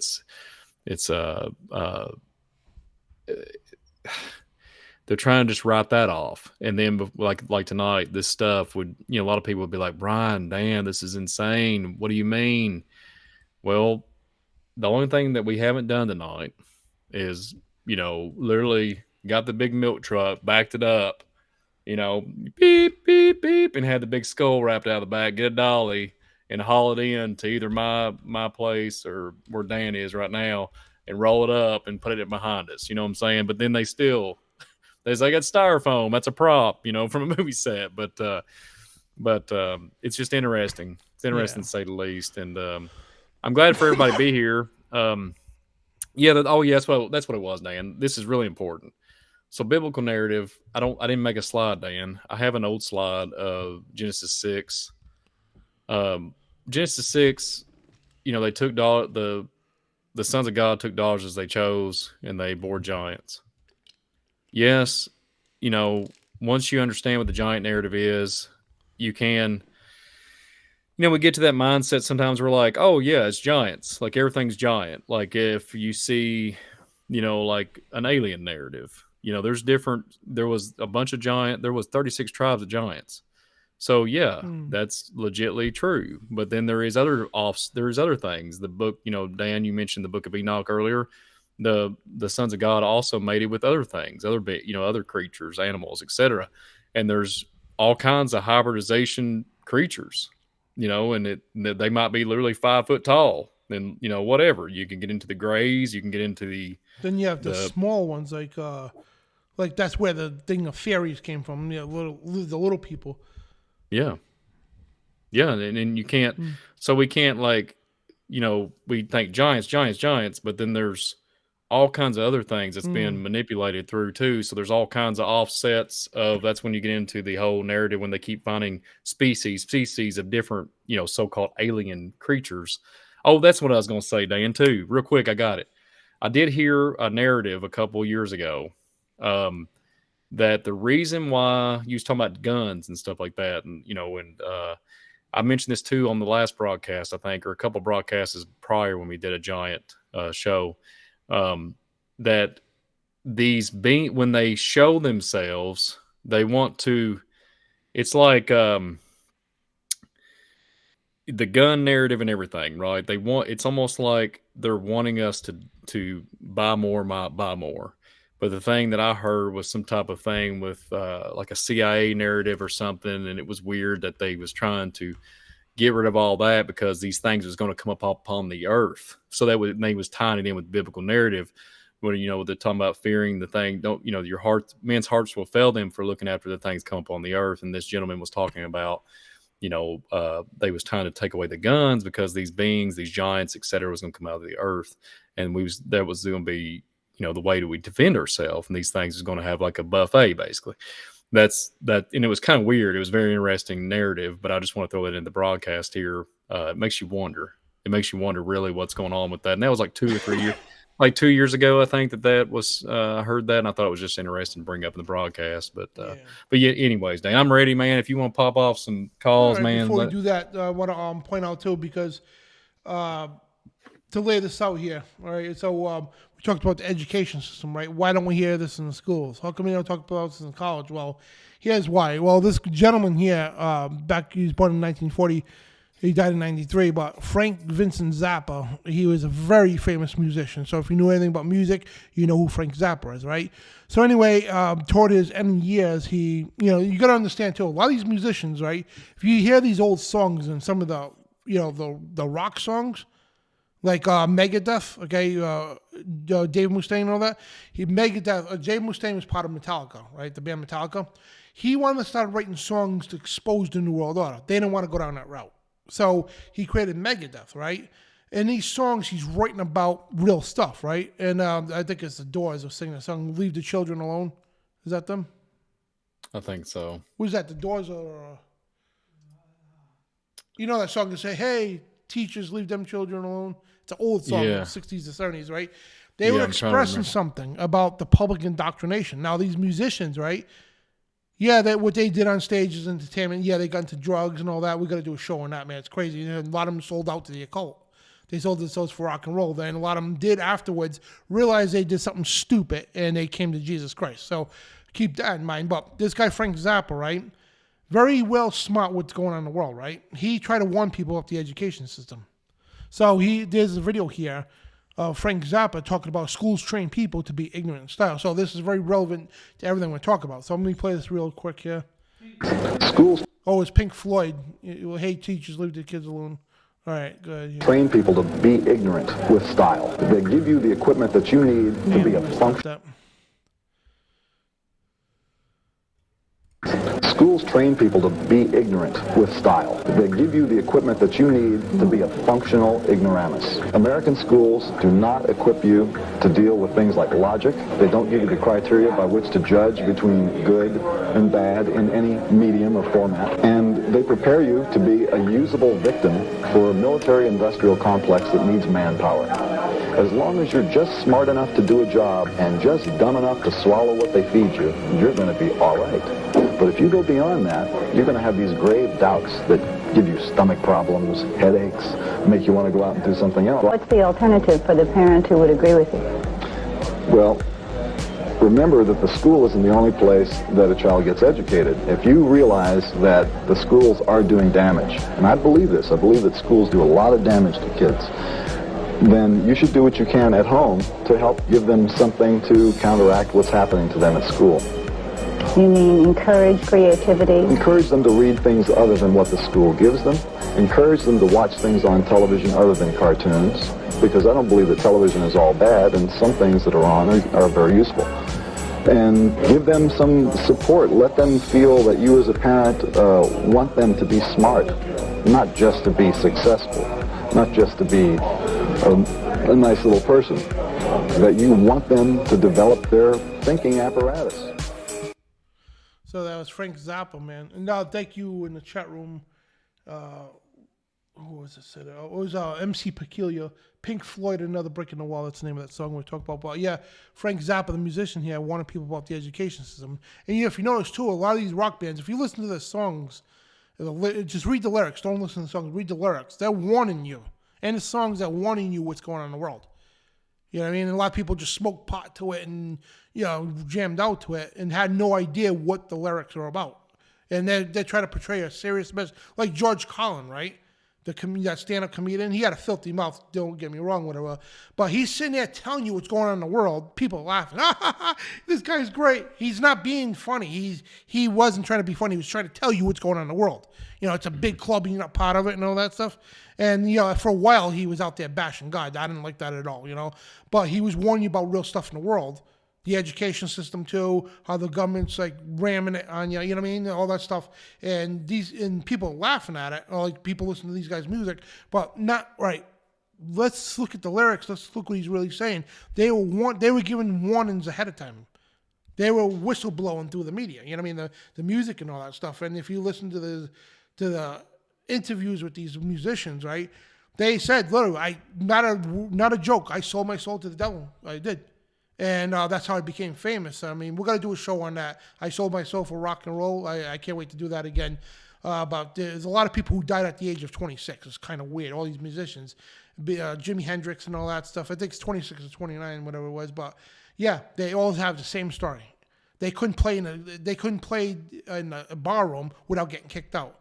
They sold their souls, and the next thing Jimi Hendrix said, "Oh, I'm playing on stage in front of thousands of people. It's not me playing. It's that person inside me." You know what I mean? They were possessed. And Rihanna or all these people too, the same thing. They admit they're possessed in interviews, side little interviews on shows and all that. They admit they're possessed. Or they were possessed, and they expose the stuff. But you have musicians and all that who they were the first conspiracy theorists. Literally, if you look at it, right? In the 60s and 70s, they're trying to warn us about the education system. And if anybody says they were wrong, yeah, he got another thing coming, because they're 100% right on everything when they were trying to expose the education system, because they seen how it collapsed in this country. Again, yeah, years ago, they taught the Bible in school. They taught the moral fabrics of society and taught you have a way to think on your own, all that. And in the 1900s, that's when everything shifted in this country. It's from the CIA. When they infiltrated the media, they went into the education system, and that's why you don't hear about God in school no more. That's why you don't hear about the bones or anything else. You hear about, dinosaurs roamed the earth millions of years ago, and this world was created 13.3 billion years ago. Yeah, right, wrong. You never heard any of that stuff in school over 100 years ago. They actually told you the truth. The media actually told you the truth. Until it was all hijacked in the 1900s. That was the flip of the switch here in this country. Now, today, nobody knows what's left or right. You wouldn't even know that the Ten Commandments were established at every state capital. You wouldn't even know the first 120 colleges in the country were all Christian Judeo principal colleges, right? You wouldn't even know the education system was established for the sole purpose to teach the Bible. The old Diluted Satan Act, I think it was 1638, don't correct me on the year, but in the 1600s they established the old Diluted Satan Act to teach the people, especially the kids, how to read and write, to learn the Bible so they wouldn't be deceived by the Dark Ages. That was the whole purpose of public education. But again, it was some switch that went off in the 1900s, right about the middle of the 1900s. That's when everything, even religions, they're all compromised. So religions, the schools, religions, and the education system, and the media, right? All three of these: the media, education system, and the media, the religion systems, right? All three things that were fabrics of society back then. They told you the truth, right? They compromised all three of those. And now today, nobody knows what excuse the language, asses from the elbows. And I'm being blunt, you know what I mean? So that's why everything's all haywire. That's why you don't hear about giants in schools or in the media no more, because it's all been compromised. And what we're here to do, the Father's leading us here to do, is to unlock your mind, to show you the biblical truth, real historical stuff we just presented today. So I think, I really think we put this out there and we hit this out of the park tonight. And I'm not bloating at all. This is all glory to God, or everything to God. You know what I mean? It's Him. This is His show, not mine, you know? So it's not the Dan Bidondi show, it's God's show, you know? And He's the one that gives me and Brian the ability to stand up here to talk to you guys for hours on end and present the stuff. And the Holy Spirit puts the stuff in our heads and gives us the information to give out to you guys, because it's all Him. Because this is, again, proving the Bible through the media, which you see history, right?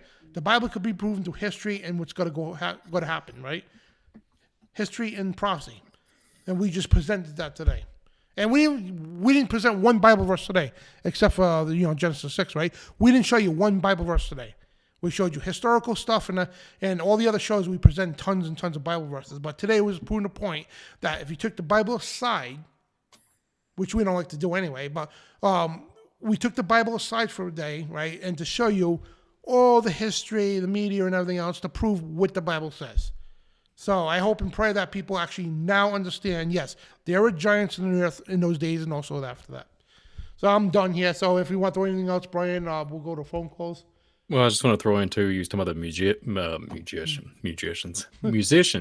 Yeah, magicians.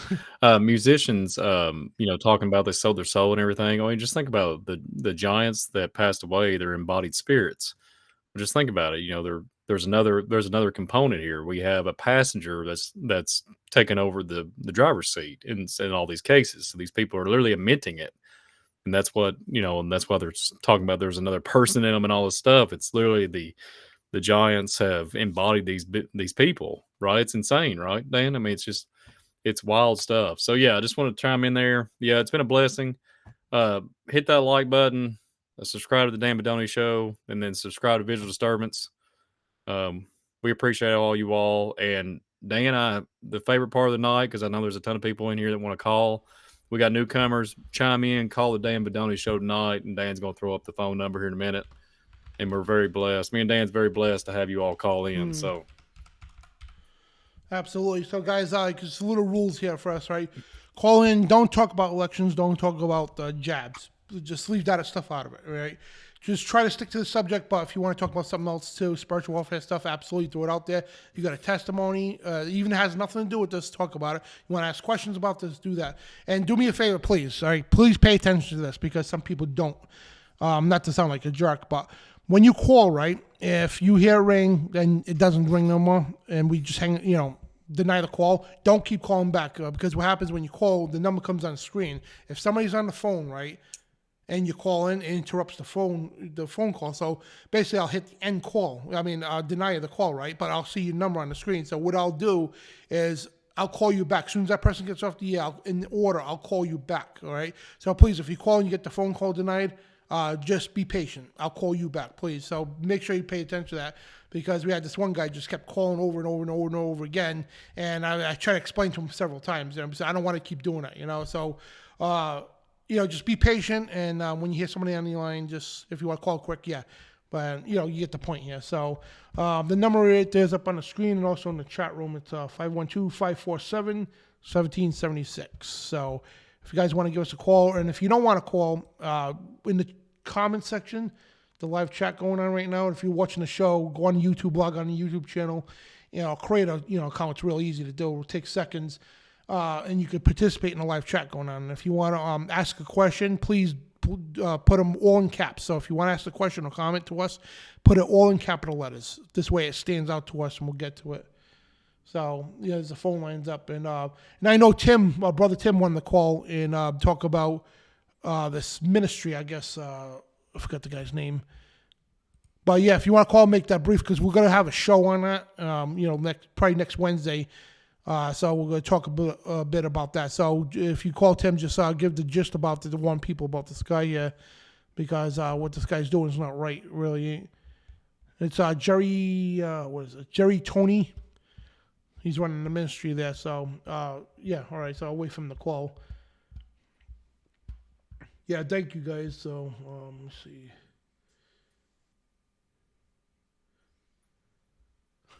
Tactical Billy, keep calling and calling. That's funny. I think it was a fun show tonight. Huh? Yeah, it was a good show. Yeah. I enjoy it. Yeah. I enjoyed it. Yeah, I enjoyed it.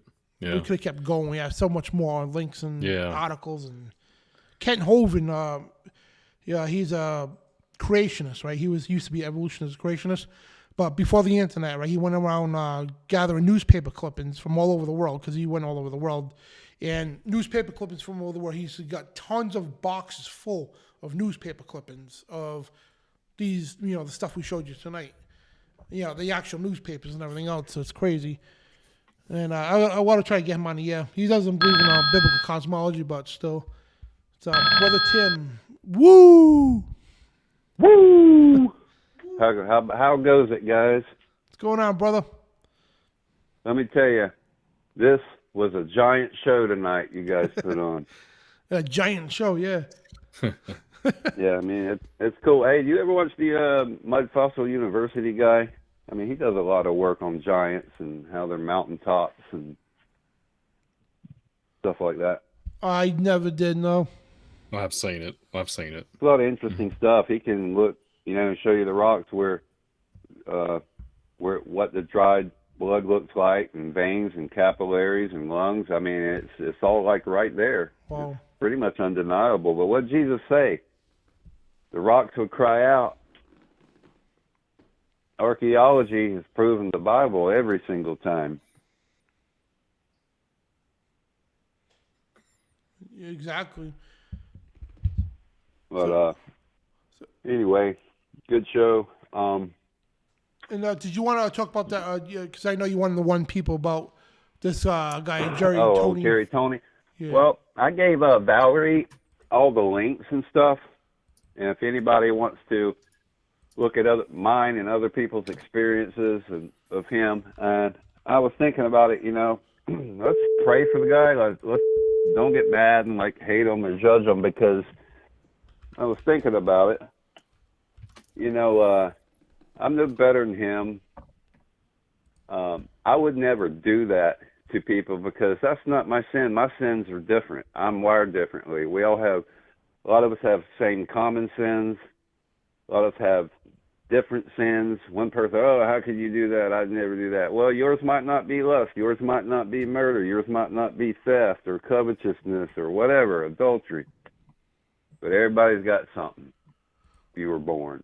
Well, here's the thing, too. But- I know you try to be like a, you know, just like pacifist on it, and you know, what I mean, you just don't want to avoid, you don't want to avoid yeah, I can't even talk tonight. No, I want to save victims. I want to warn people about them, you know, because no one deserves to be treated like that, what he's doing to the body of Christ, you know, under the guise of helping people. But Combative, that's it. So I know you don't want to be combative and all that, and but yeah, the thing is, our job is to expose people like this, expose the deeds of evil. Because and here's the thing too, this guy's page is over here, right? He calls himself a prophet of the last days. Anybody who exalts himself as a prophet or apostle or disciple, something like that, I got a question right off the bat. Right off the bat, I got to question you, challenge you, because I would never in the world, I don't care if I knew the Bible better than anybody else, never in the world would I ever remotely tell people that I'm a prophet or some kind of a disciple or apostle or something of that nature.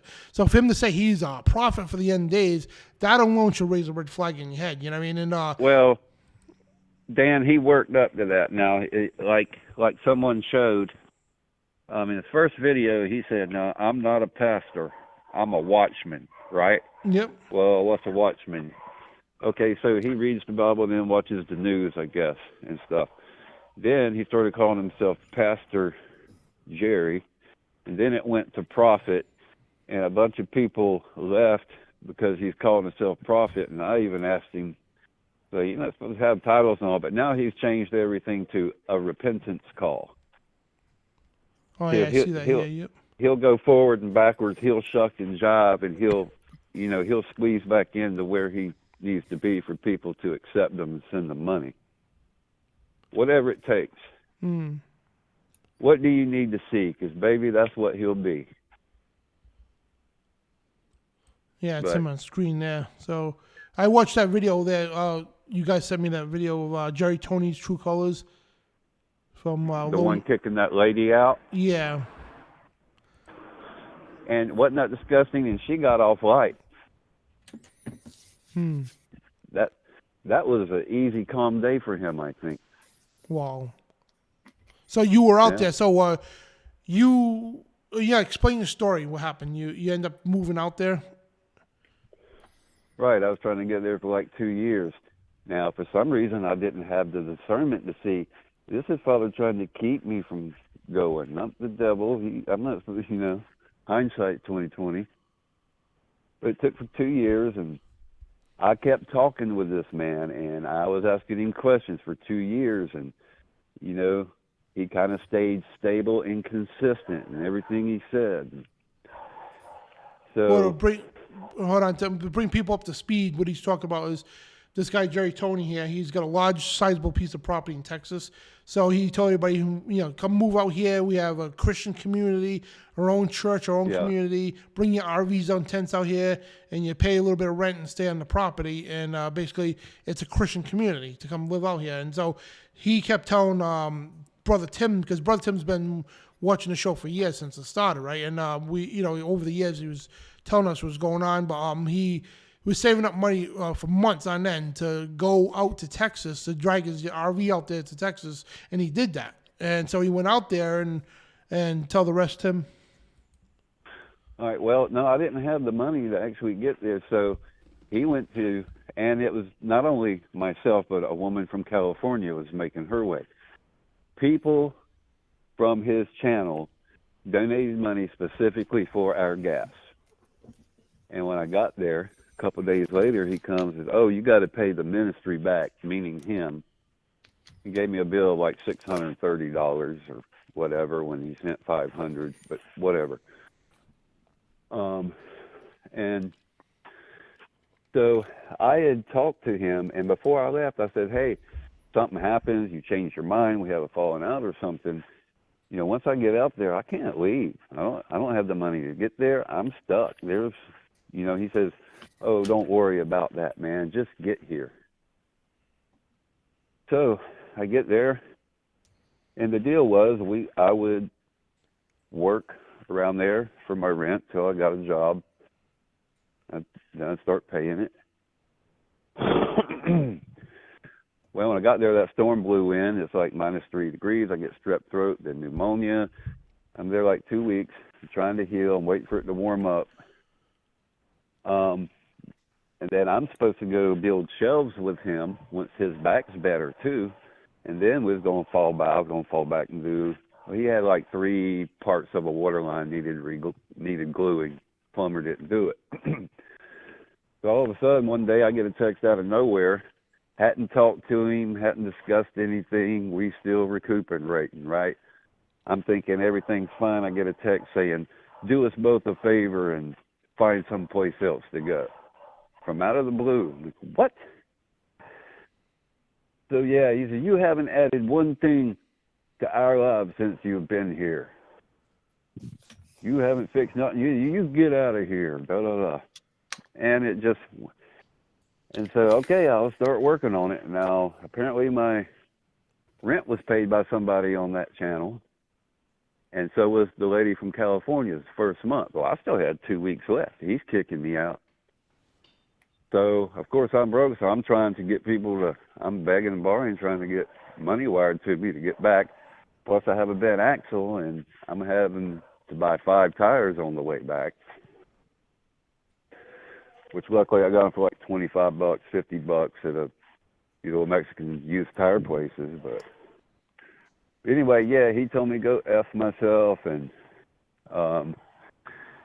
threatened to shoot me in my face, spitting, bumping me with his chest, just trying to get me to do something. But the thing I didn't get to mention last time, Brian and Dan, is even in the middle of him doing all that, because he'll be like a chihuahua in your face and on your ankles. And bah, bah, bah, bah, bah, bah. See, his tactic is to threaten you, yell, do not give you not 1 second's peace until you fully conform with what he wants right then and there. He's a narcissistic bully. Wow. But anyhow. Unreal, man. Yeah, when we do a show on Expose Him, we have you call in and give more details. Because the calls are lining up, so. Yeah, and this is just the icebreaker. I didn't mean to take this long. No, that's all right. But that's just a general rundown. Yeah.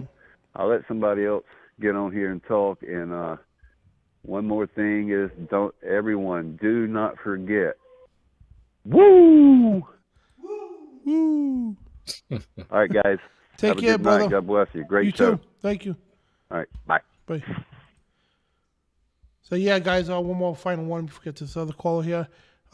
This guy here. So, and yeah, I guess he changes his name over the time. So we'll take Sister Max's call. How you doing, sister? Oops, what happened? Oh, we'll get to her in a minute. But 330 number, we're calling you back. So with a show that calls you back.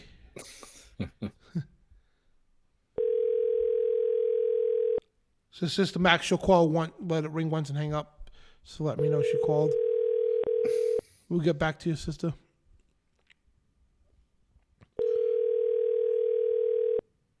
Just a stage fright. Move on to the next one. They're probably, why are they calling me back? Hey, sister, what's going on? Sister Max. What's up? Not much. How y'all doing? Oh, pretty good. How's it going? Oh, it's going and going and going and going. Going. Yeah.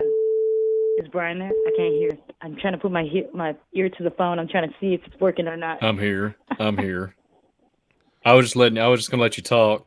I didn't want to interrupt you. Dang it! I can't hear you for crap. Yeah, he said go ahead because he heard you. Yeah, big show. Y'all had a lot of articles and stuff. I like how you mentioned that Politico was a piece of crap. A lot of people don't know that. Politico is a piece of crap. Yeah. Yeah. But did y'all know that there were giant skeletons in the Philippines? Yeah. Yep. I don't know if y'all went over that or not. I was in and out, but Yeah, Right. like all over the world, these things are found. exactly. And my mom, there's a city called Davao where they found 17-foot skeletons. And my mom's from Philippines. She's 4'9", 5 foot. So you know these are not like the original Filipino people. It's like, what's these 17-foot people doing over there? And even my dad, when he goes over there, he's like 6 feet, and they call him capre. That means like it's like basically what they used to call like kind of like the monstery Nephilim people. Anything above 5 foot, man, you're a monster. You're a freak over there. And they got it was found close to Mindanao, the skeleton bones over there in Philippines. And Mindanao is the most prominent island populated place for like the Muslims, which they migrated over there around maybe the 14th century from, was it Persia? Persia, it's modern day Iran, I suppose. Yeah, I get that mixed up. The little Middle Eastern peoples. And then more giants and more giants until you get a bunch of newspaper articles like what you guys lined up. Yep. They are out there. They are real. Oh yeah, and it's right in our faces, and right in history, right in the news, and all that. So that's why we call it Giants in the News today, Nephilim Giants in the News, because they're right here, literally in the news. So if people deny at this point, and if people watched our shows before, watch the show today, and if you deny the existence of giants, you know what, like David Carrico will tell you, bless your little heart. I don't know what else to tell you. So.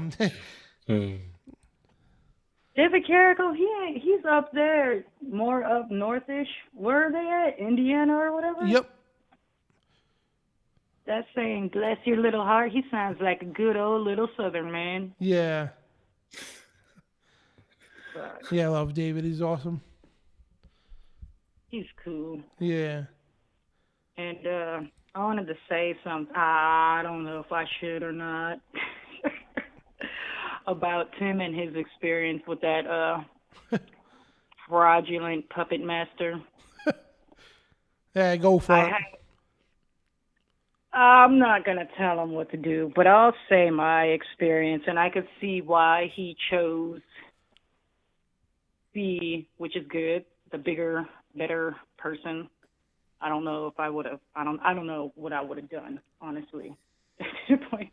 But I had joined a couple of years ago, probably like 5 or 6 years ago. I went to Corona, California, to live in this household, to like join a ministry. They wanted me, when I went there, my brother was paying most of the bills. He was the only one with like a real job, but he was always on the ship, and he didn't really know what was going on in that house. There was like 5 bedrooms, 5 or 6 bedrooms, 6 different families living up in there. Each bedroom had a family. And the pastor, the head guy leading this ministry group, was the only one that was not on the lease to the house. And he had the worst credit, the worst everything, but he managed to get all these people together from like Arizona, and they moved to California. And the main thing about their ministry was it was like making a bunch of music and a bunch of videos, and it was pretty worldly. And they used to call each other like princes and princesses, and like, and here I am coming from Houston, like straight from the hood, but I had a relationship with God, and I read my Bible and stuff, and and I had left the church because I was reading the Bible for myself. And I just ended up there to, change the scenery, try to better myself or whatever. Join a ministry, do something good. And this guy was like telling them, the group that I had came there, I was going to be an asset, I was doing graphic designs, doing the piano.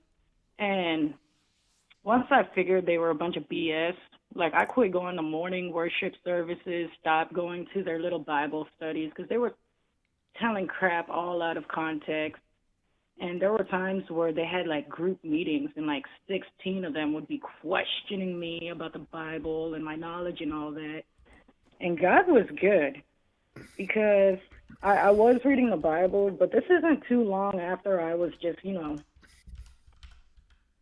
smoking and drinking, and it wasn't too long since I made that transition in life. So I had a good memory, and the Holy Spirit was bringing up these Bible verses and stories to combat their fraudulent, fake out of context stuff. Anyways, fast forward, I had quit everything, so I would spend most of my days just going to the park or taking my nephews out, and the head pastor was saying that the enemy infiltrated his ministry, and we got to get rid of the enemy. Like, he would hold these meetings, and I'd be up in the house, and I know exactly who he's talking about.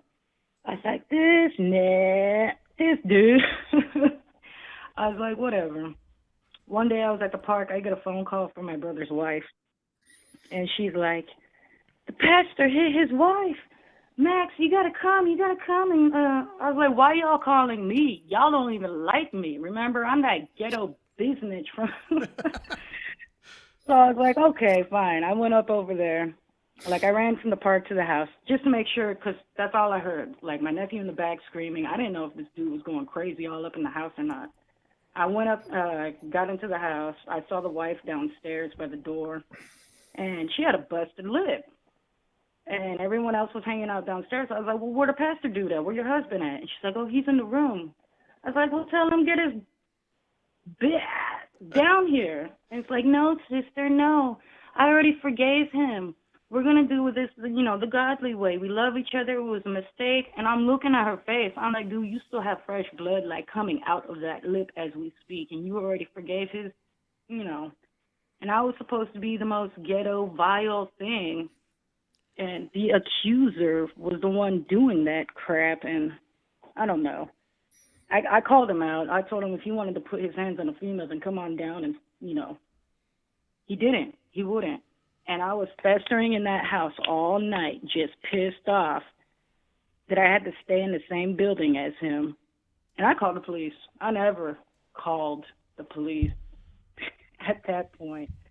And because I couldn't stand it. I was like, he ain't going to get away with this crap, and I'm not going to stay in this place with him. The police over there in California, it's like a little off, like 20 minutes off of Los Angeles. They took like 6 hours to get there. And after that, everyone just packed their bags and left and spread, and that I was the one that destroyed their ministry. I was to blame for everything, and everyone went home to Arizona, and that whole thing was demolished. And I was only there for like 3 or 4 months, and I didn't know what I was gonna get into. Maybe that was God's will. The whole thing was a fraud, and I would have, if I was in Tim's situation, that's a different story, because what that dude did to Tim would have been another story. Yeah. But giants are out there, and these people holes are out there. It's crazy. So, I ended up back in Texas where I belong. Oh, nice. Yeah, right. Good thing you get out of there, that's for sure. But thank you for the call, sister. Yeah. Y'all take it easy. You Hello too. to everyone in the chat. Y'all be blessed. Love you, sister, and Shabbat Shalom. Shabbat Shalom. Love y'all too. Be blessed. Be blessed. All right, so the 33 number. In Rio, I'll call you back in a second. But I try this 33 number. They try calling back, so answer the phone.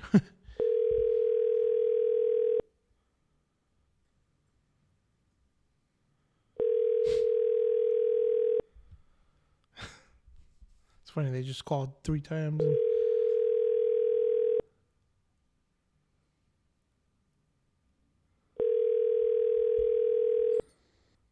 Hmm.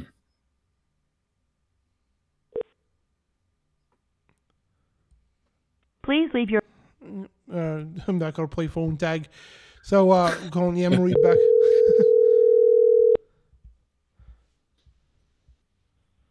Sister Anne Marie.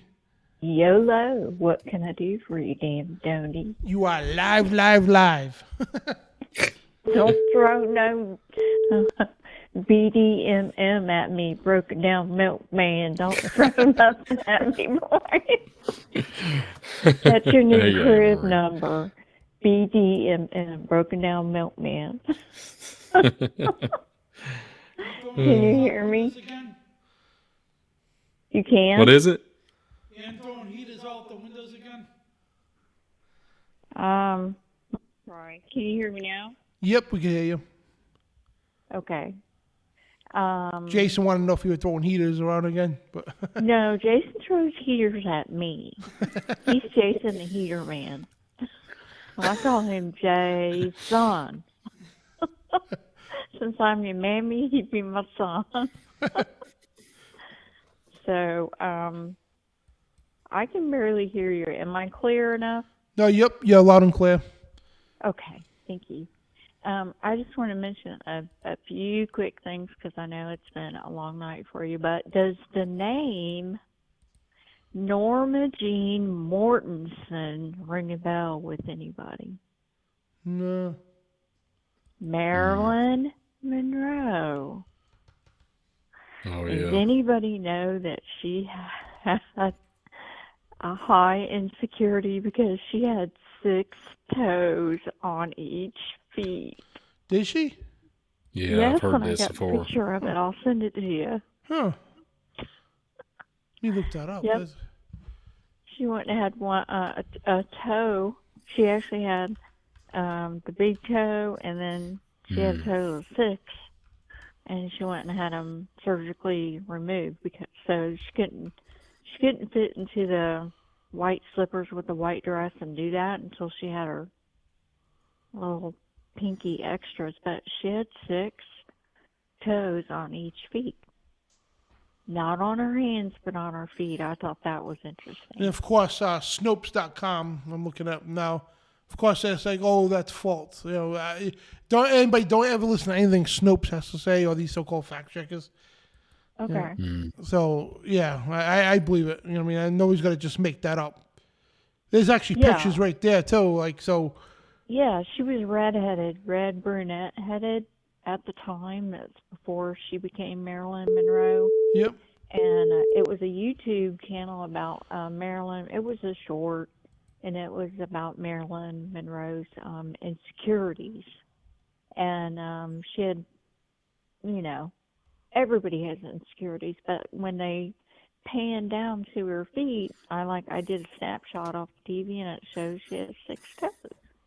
And I thought that is pretty doggone interesting. So whether it's real or not, I don't know. I mean, I wasn't there, but I thought that was pretty interesting.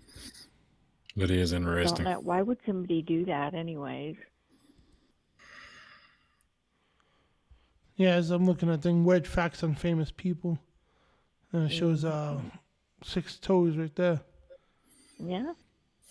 She's brunette, and I think in a bikini. I mean, a really cute, like the cute 1950 bikinis. I mean, they're a lot more modest. Yeah. You're not wearing a, never mind.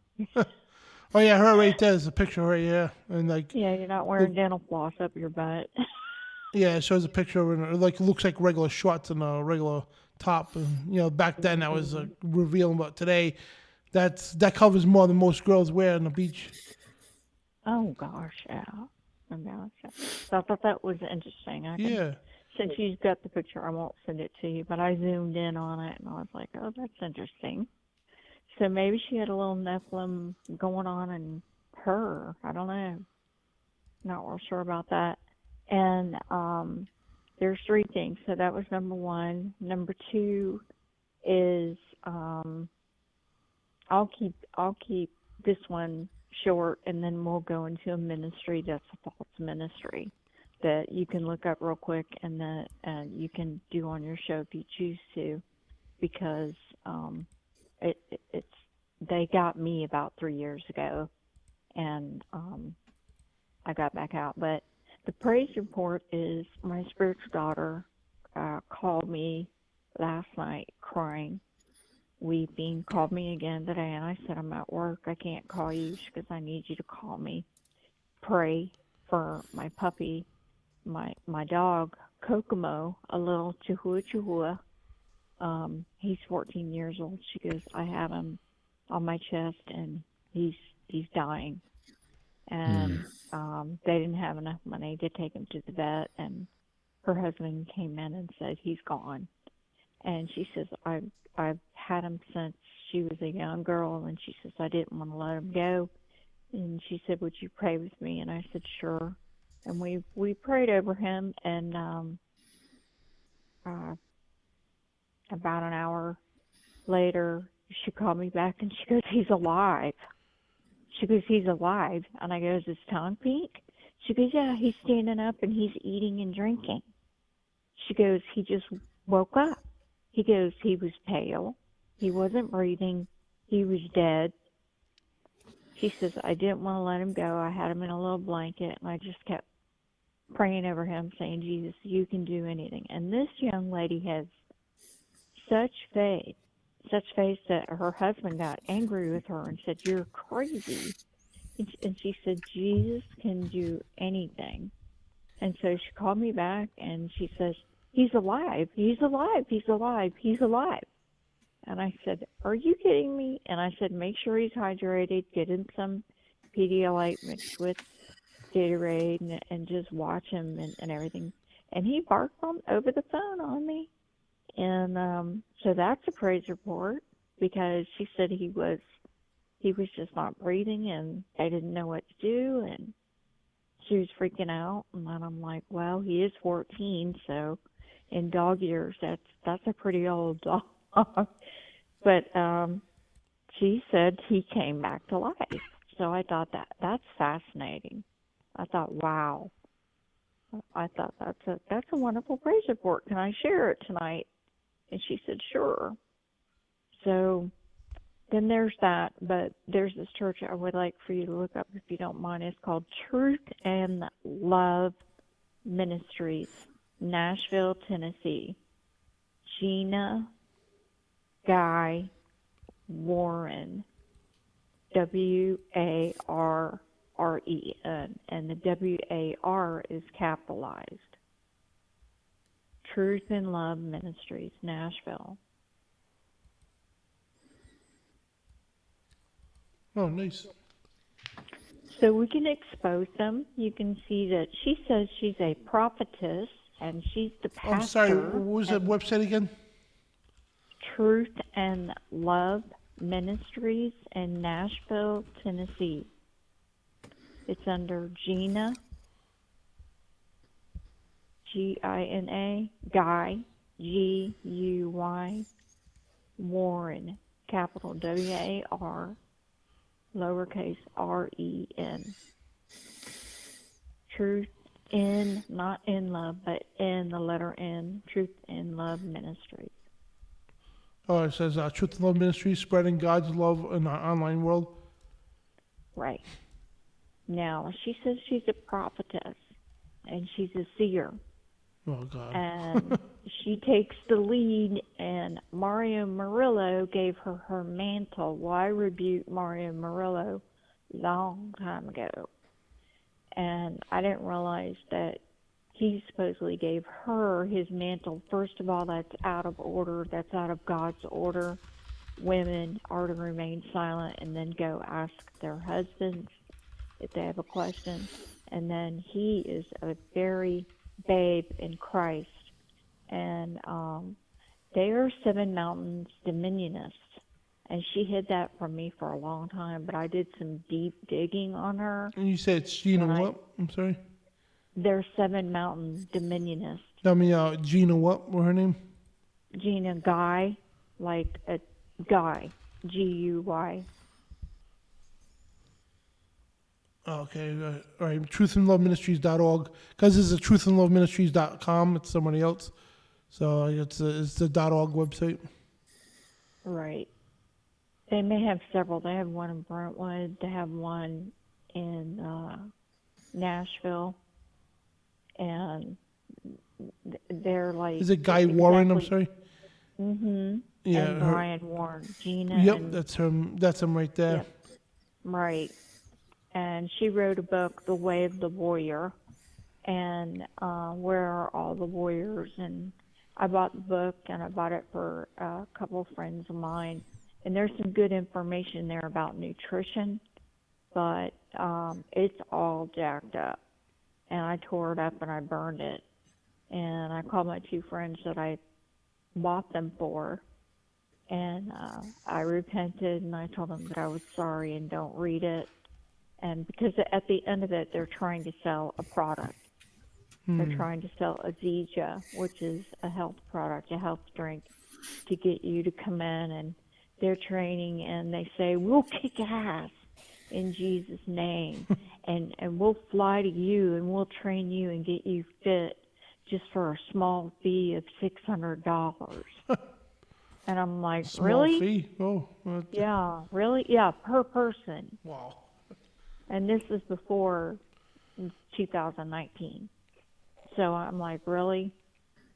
And it's just a mess. But they're Seven Mountain Dominionists, and I went down her line, and she lied to me.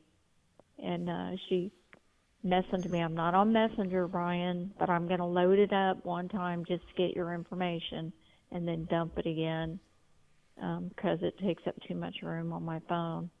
But anyways, watch out for these people, because she says that she prays in the Holy Ghost all the time, but there's no interpreter. And it's the same language like John Ramirez every single time. And she always ends with Messiah. She always has that, I hate to say it, but it's almost like a snake sound, demonic Messiah, you know, and they do these live cams in their car, and they go, the church has gone crazy. Well, yeah, because you're teaching another Jesus, and you're teaching Kundalini, and you're teaching and they're saying Jesus should come back anytime. No, he can't. Certain things in protocol has to fall into line. He's in order. And their Facebook page is horrible. You talk about provocative and things that should be shared between a husband and wife. I don't want to see your drawers down where they should be down, sir. And I don't want to see you in a bikini showing off how fit you are and your husband taking you underneath a waterfall. I hope a Sasquatch comes out and scares you straight because you off the wall. Seriously, Miss Camila Max, we could go get them. We could go gangster them now. We could, but pray for them. But they're seriously, because they seem like genuine, sweet people. Yeah. I don't know how that I don't know how that they got wrapped up into this. And I got friends. God bless you, Dan. I got friendly with her, but we weren't friends. It was more like an acquaintance. But she was like, he's a car salesman. And I was like, oh, that's kind of hanky. You're a pastor and a car salesman. So, pray, we can't make rent. Is that kind of weird if you think about it? Like, even in the movies, right? If you, they have these clown preachers on TV, right, in the movies too. And even in real life, a lot of these guys are car salesmen. Is there something, being a car salesman that says it decides I'm going to become a fraudulent preacher one day? Exactly, and that's like when I give out my phone number to somebody or somebody I know, and they're like, what's your number? And it's a funny number, and you know what it is, and I say, and I'm not a car salesman. Because it's just a funny number. Yeah. I'm like, it's a pretty neat number, but no, I'm not a car salesman. But yeah, so Truth and Love Ministries, stay away from them. They're Make sure setting it's a mountains. .org one. So there's two of them, guys. It's, because we don't want to put some false stuff on somebody else. There's truthandloveministries.com and there's truthandloveministries.org. It's not the .com, it's the .org site. It's the man and woman, Brian, and that woman, Gina. So just want to make sure this way, because I know people out there go, which is good, go confront these people. I don't want you going confronting the wrong person. They'll probably be like, what are you talking about? I don't have a wife or whatever, so this is .org ministries. Yes, sir. I confronted her when she says, well, please pray for us. My husband's mother just passed. Well, who takes a picture of their husband crying on the bed and their dog named Zoe leaning on the bed, and she called her dog the prophetess Zoe, and that enraged me. I said, Elijah, Samuel, Daniel, they would have your head and your fanny for that. How dare you say that a dog? Canines are instinctive. They are not. Zoe the prophet is ministering to her father. No, that's a dog. That is a dog. And who does that and puts it on Facebook? And at that point, I went, done. And I said, I rebuke you in the name of the Lord. So it's your fault. Bye. I didn't even say bye. I was just, who does that? So be careful, guys. There's a lot of hucksters out there. And another one, real quick, Amy Jo Morales. She's on Facebook, just like it sounds. Amy, AmyJoMorales.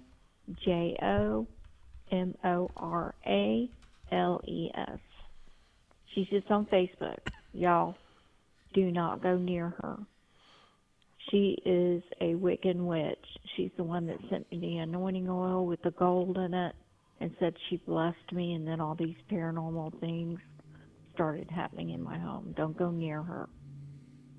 And she has about 3,000 aliases. She's wanted by the do.gov. Yeah. So stay away from her. Yeah. So there's a lot of them. Got to use a lot of discernment out there, guys. Yeah. A lot of discernment out there, but. Well, anyways, one day we're I'll going to let just you show go, on but I thought false it was prophets. interesting about Marilyn Monroe. We're going to do a show on false Right. prophets one day. So, yeah, we should do that. That'd be cool.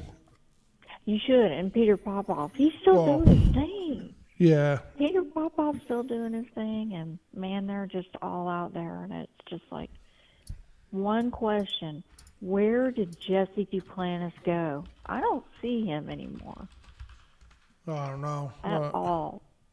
At all. He's just like, I don't know whether he's in a dumb or anything like that. He's just gone. Yeah. He's just gone. But anyways, great show, and thank you for doing Luke. Comprehensive. I'm keeping up with that. And tell Jason I said great job on his YouTube channel. I'm keeping up with him. And thank you, Visual Disturbance, for making me crack up so hard. I had to do it this morning, not last night, because I knew it was going to be hilarious. It was really good. So, love you guys. I'll let you go. Love you too, sister. Okay, Shalom. talk to you later. Shalom. Okay. Yeah, so the 33 number. So if you listen 330, I'm going to call you back. This will be the last time. So we try to call you back twice already, and I know you try to call back. So I don't want to keep playing phone tag. So we're trying to call you back, and this is strike three.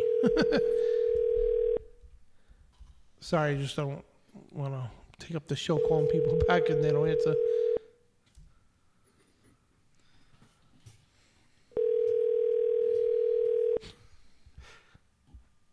All right, so yeah, all right. Unless he calls back in the next couple of minutes. I'm going to interject here. When you're, as soon as you call somebody else and they answer, they directly call you back if you haven't noticed. And they try to interrupt. Mm-hmm. Yeah. Yeah, so guys, I don't know if I mentioned it.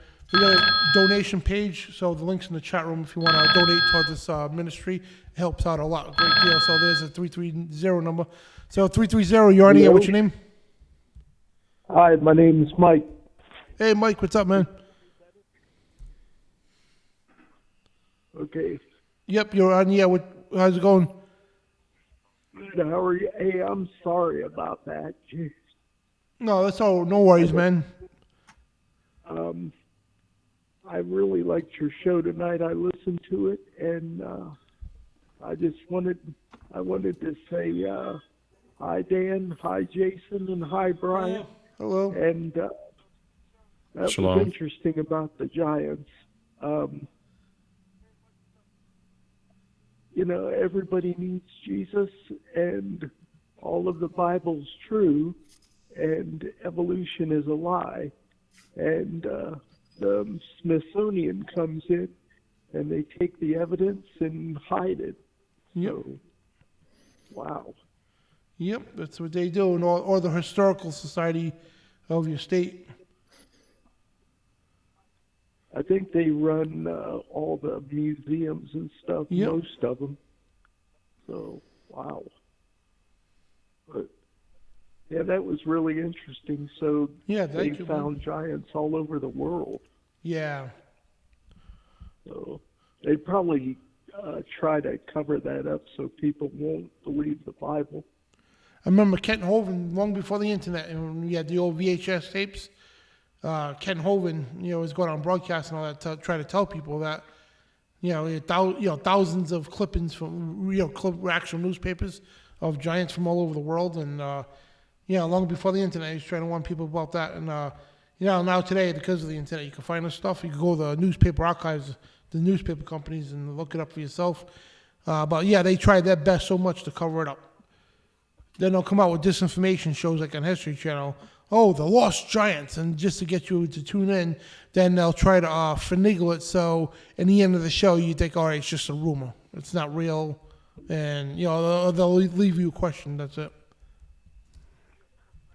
Yeah, they're always pushing that ancient aliens nonsense Yeah. too. So I remember seeing him.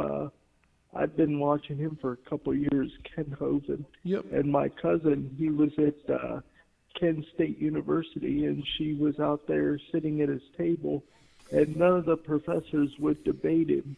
And, Yeah. I thought, if evolution's true, you'll debate anybody, anytime, any place, and you'll always win because it's true. And you have solid evidence, but they don't have solid evidence.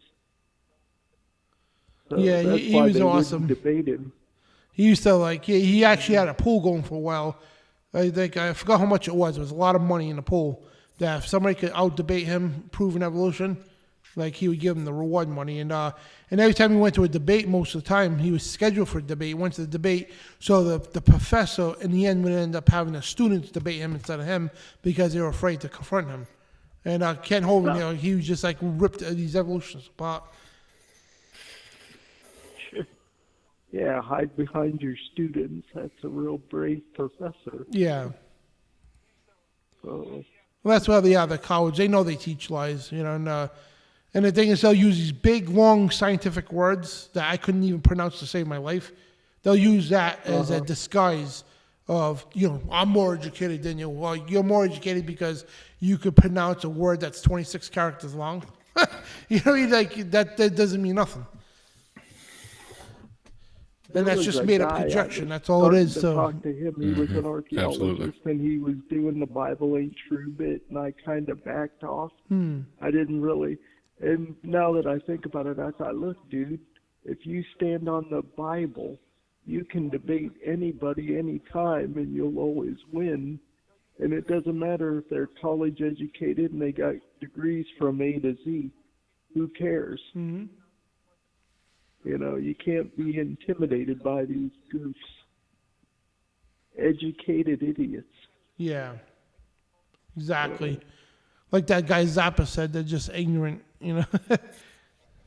I know, it's ridiculous. Wow.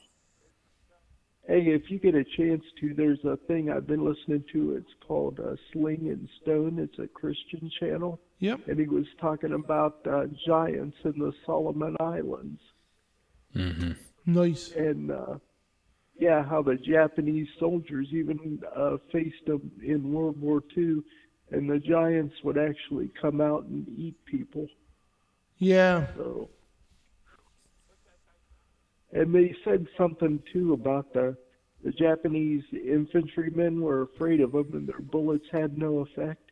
And I thought, doesn't that sound like the Kandahar giant? Because even when they were shooting at him, he kept coming until they shot him in the head. So, wow. Yeah. Sounds like there's still giants here and there. Yep. So, wow. You know, like the quote from Zappa there, he said, Frank Zappa, schools train people to be ignorant in style. So I know that I heard him say that, and I thought he's right. I mean, the school system, I guess you could call it the fool system. Yep. The public fool system, or the public indoctrination centers, that's what I call them. Yeah, brainwashing Jews. Yeah. They just told my son today at school, I want to homeschool him, but it's another story altogether, but they told him at school today that the earth is now spinning faster. What? Yeah, they told him in school the earth it's just spinning faster now.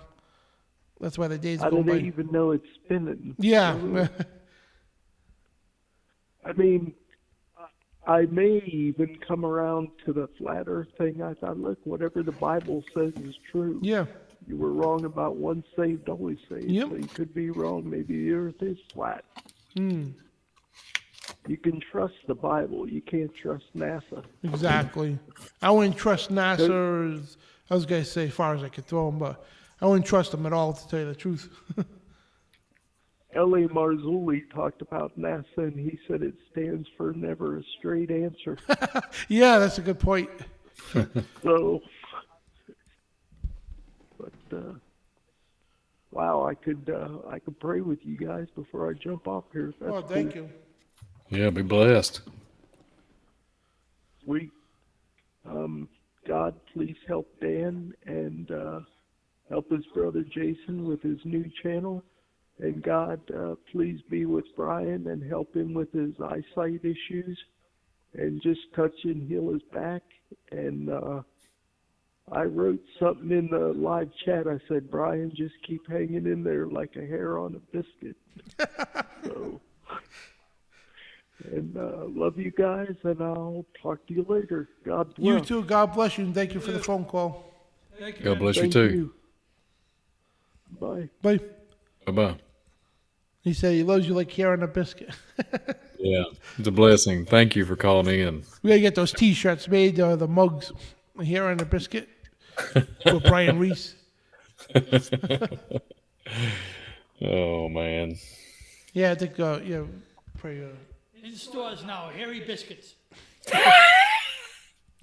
And get Brian's album, and you get a free hairy biscuit. Yeah, yeah. What, from, what, go Cracker Barrel? Yeah. That's the only thing I can think of is Cracker Barrel has good biscuits, man. Yeah. We used to go there a lot. Welcome to Spiritual Warfare Friday. When we get into the 3-hour mark, we start talking about Hair on a biscuit, yeah. hair on a biscuit. Well, guys, if you want to follow Brian's channel, man, and Jason's, the links are in the description right at the bottom. And our guest coming on next week, which is Trey Harris. He's the host of Course Correction Radio. All three of their links for their YouTube channels are right at the bottom. So go subscribe if you can now and actually get another call. So 501, you're on here. What's your name? Hey, my name's Andrew. Hey, what's up? What is it, Angie? Andrew. Andrew, I'm sorry. Oh, you're fine. How's it How going, are you guys man? doing tonight? Well, pretty good. Nice. I was really intrigued by the topic tonight. Thank you. I've done a lot of research on my own. I just wanted to bring up a couple really interesting points. one of them being like old newspaper clippings in libraries.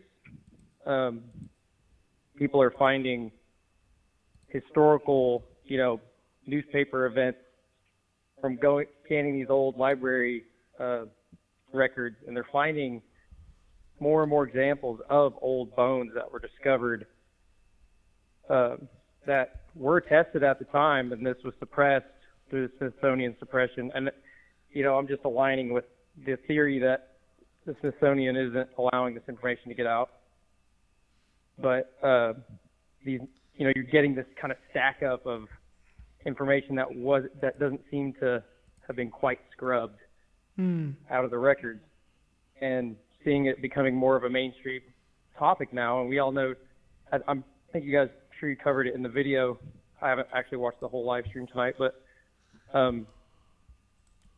the aspect of the Bible, Genesis 6, and something in the core of the Bible, a lot of people may not get the depth of this, but I believe that, with the flood and with what God has done to earth, he's mainly been focusing on protecting the original human genes here on the planet.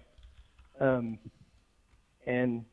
you can kind of see when we turn to the ways of the earth, when we join in with this modernization, increased quality of life, and we really get absorbed by it, you're starting to see the world's developing that Antichrist mind, starting to portray those characteristics. So I just find it interesting, considering how being raised in the church through the 90s, I never heard a single peep about the Nephilim or the giants, and my older age, kind of researching the Dead Sea Scrolls and seeing it's not just skepticism, it's a faith-based belief in the canon, versus now we have some other books that are showing up. We're not going to, put any faith in those.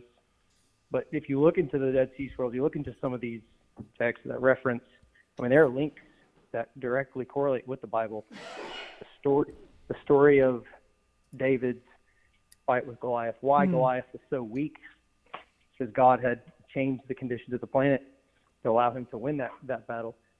And I have my own skepticisms with the validity of the Dead Sea Scrolls, because I think the intelligence of people back in that time is drastically underestimated.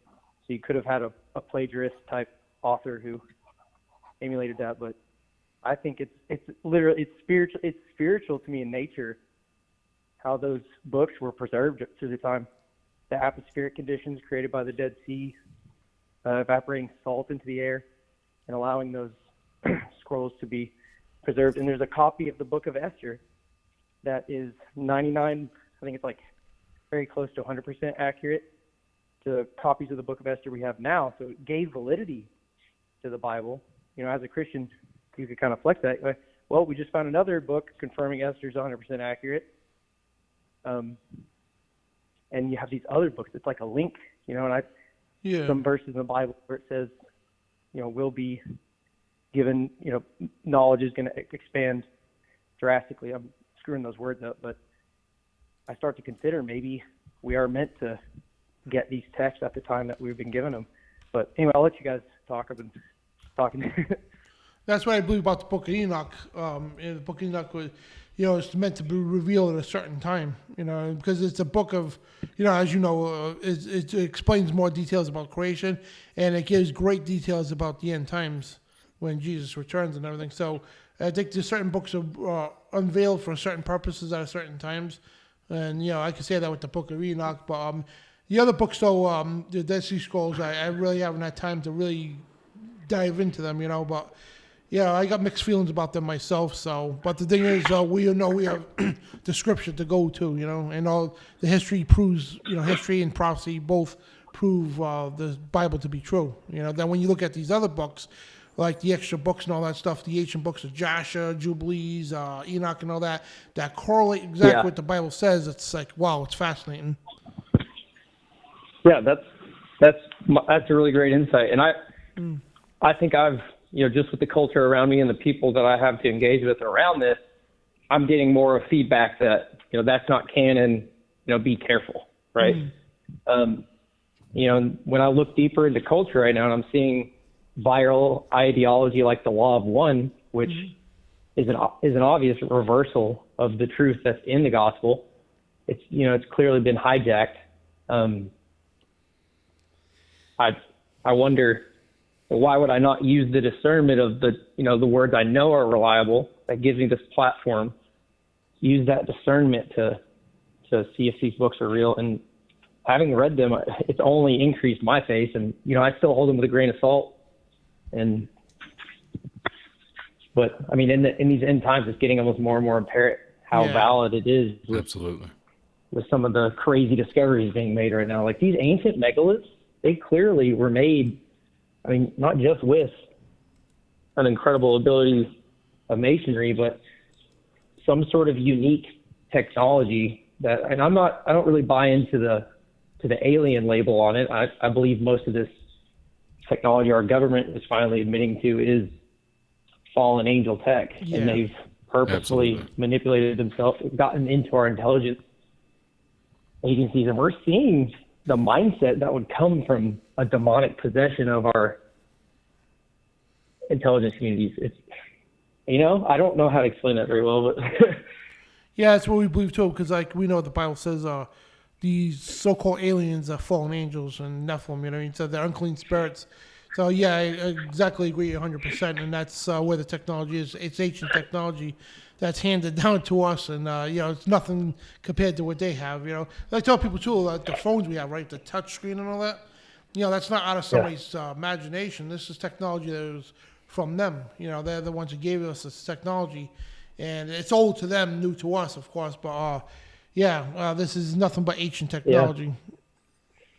Yeah, I think that is on the money. And you consider the impact that Lucifer can have in the context we're told that will happen in the end of the days. The Antichrist is going to know more about us than we know about ourselves. And I believe that a lot of people have said this. I'm definitely not the first person to ever bring this up, but that vast amount of information derived from machine learning and the systems we're already seeing in the world, that's going to allow the Antichrist to understand the population at a level to, there's people right now from the in the globalist movement that say that we're hackable creatures.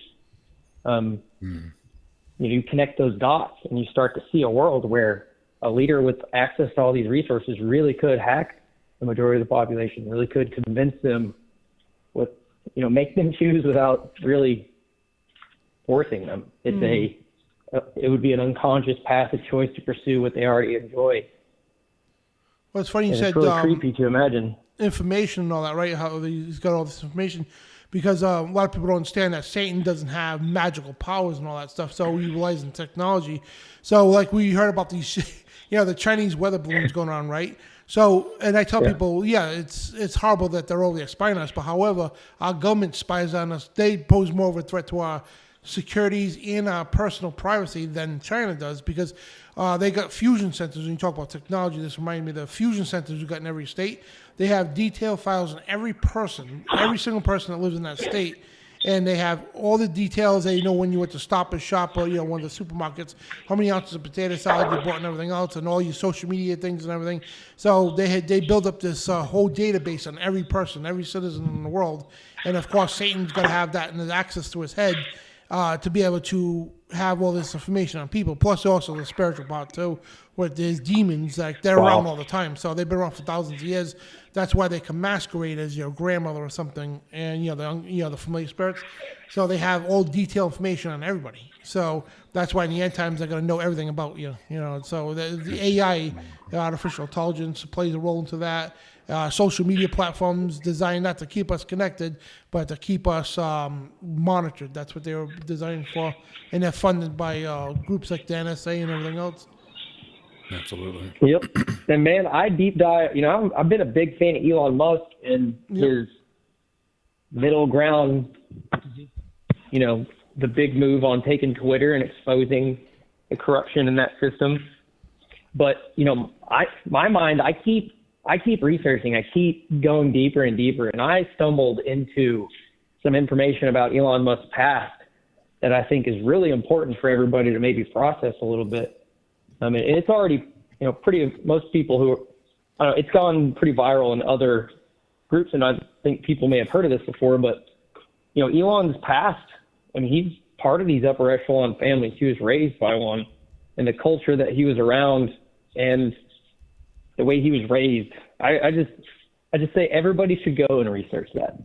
Everybody should go look up his life experience as a child and consider what that would mean for his ability to manipulate and play a certain role in these end times. Yeah. And I'm not I'm not anti Elon Musk now. I still keeping my eye out, but I think, if I'm going off what the Bible says, it doesn't tell me to decide. It tells me to, walk, and God will guide my steps. And as I keep walking and exploring these paths, I seem to be being shown this perspective, and it definitely gives me some red flags. But I don't know. So same here. It'll man. be interesting to see. Yeah. So yeah, that's why we figure. We do the shows on with Elon Musk. It's like we gotta just keep a watch on this guy, and you don't trust him, but also on the other hand, hopefully he is revealing some good information, and hopefully he is coming to the right side. So it's a toss up. But either way, like you said earlier, we got to put our full trust in the Bible. That's what we need to do. Absolutely. Yep. And Andrew, I think he's going to pull the carpet out from under any of this evil that's strategizing to put in these systems in a way we can't calculate. And another really joyful thing to imagine is, we've all heard the legend of Donald Trump and how he was debriefed on, these deep underground private sector trafficking rings, blah, blah, I'm keep the keywords safe for your channel, but all the deep dark stuff that has been theorized about, what if Elon is the highest paid military contractor? What if he's the private sector white hat making these moves? And that's kind of a view I really have a lot of hope for. So I'm praying for him, because I think when a guy like Elon Musk tries to challenge the world, he gets that much power. Even if there is a system that's been trying to control him, he's going to be, if he has a heart of truth, I think that's where God will come in. That's where you could have an abrupt change, no matter how corrupt the past is. Oh my gosh, there's I've got a creator. He loves me that much. My processor is, one big thing through my experience was, I used to be pretty anti-Christ mind and pro-technology, and always having something to bring up at Christmas to debate about how Christianity could not be true. My experience was, it was literally like I asked God, hey, if you're real, give me a mind of discernment. Give me the view that I can't see. And I go to sleep, wake up the next day, and it's a different world. I don't know how to explain it, but the ability to just let time come in and show you events in a bigger picture of things, it literally raises one's consciousness when you begin to walk with the Holy Spirit and you ask him to come in and take the reins. So I'm interested to see if, at the same time, we're going to see some really epic examples of God's power in these people's lives. Yeah, I hope so, man. That'd be awesome. But well, I'm sorry. Go ahead. Good. I was going to say, I'll let you move on to another caller if you guys need to. Well, thank you for the call. That's a great call, man. Thank you. Yeah, Andrew. God man, bless you, have my a great friend, night. and I appreciate your love for the Word, man. Keep searching out and follow the words of Jesus, man. Hang on to that garment, man. I appreciate your call. It's a really good call. I'm picking up what you're laying down, my friend. So keep doing what you're doing. I appreciate it. I was a little bit kind of scared to call in. I've never really called in a radio show before, but it does get me excited to see everyone starting to talk and really come together as a Christian community and say, we've got some questions. So I love you all. Y'all have a good night. You too, brother. And great job, man. For a first-time caller, it's awesome. Yeah, absolutely. Be blessed, Andrew. You take care, Andrew. Thank y'all. God bless. So yeah, guys, we're probably getting phone calls tonight because we're going on 4 hours, and me and Brian, it's a little bit cooked. Especially Brian, he's been up all day and round the clock working. So yeah, man, I enjoyed the show. It's been great. It was epic, Dan, for sure. And every week we put these shows together.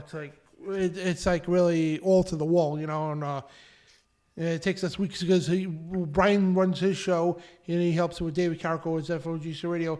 I run another show too, and we'll try to work together on the Wednesdays for now. It's called Breaking NWO. It's a brand new show we launched.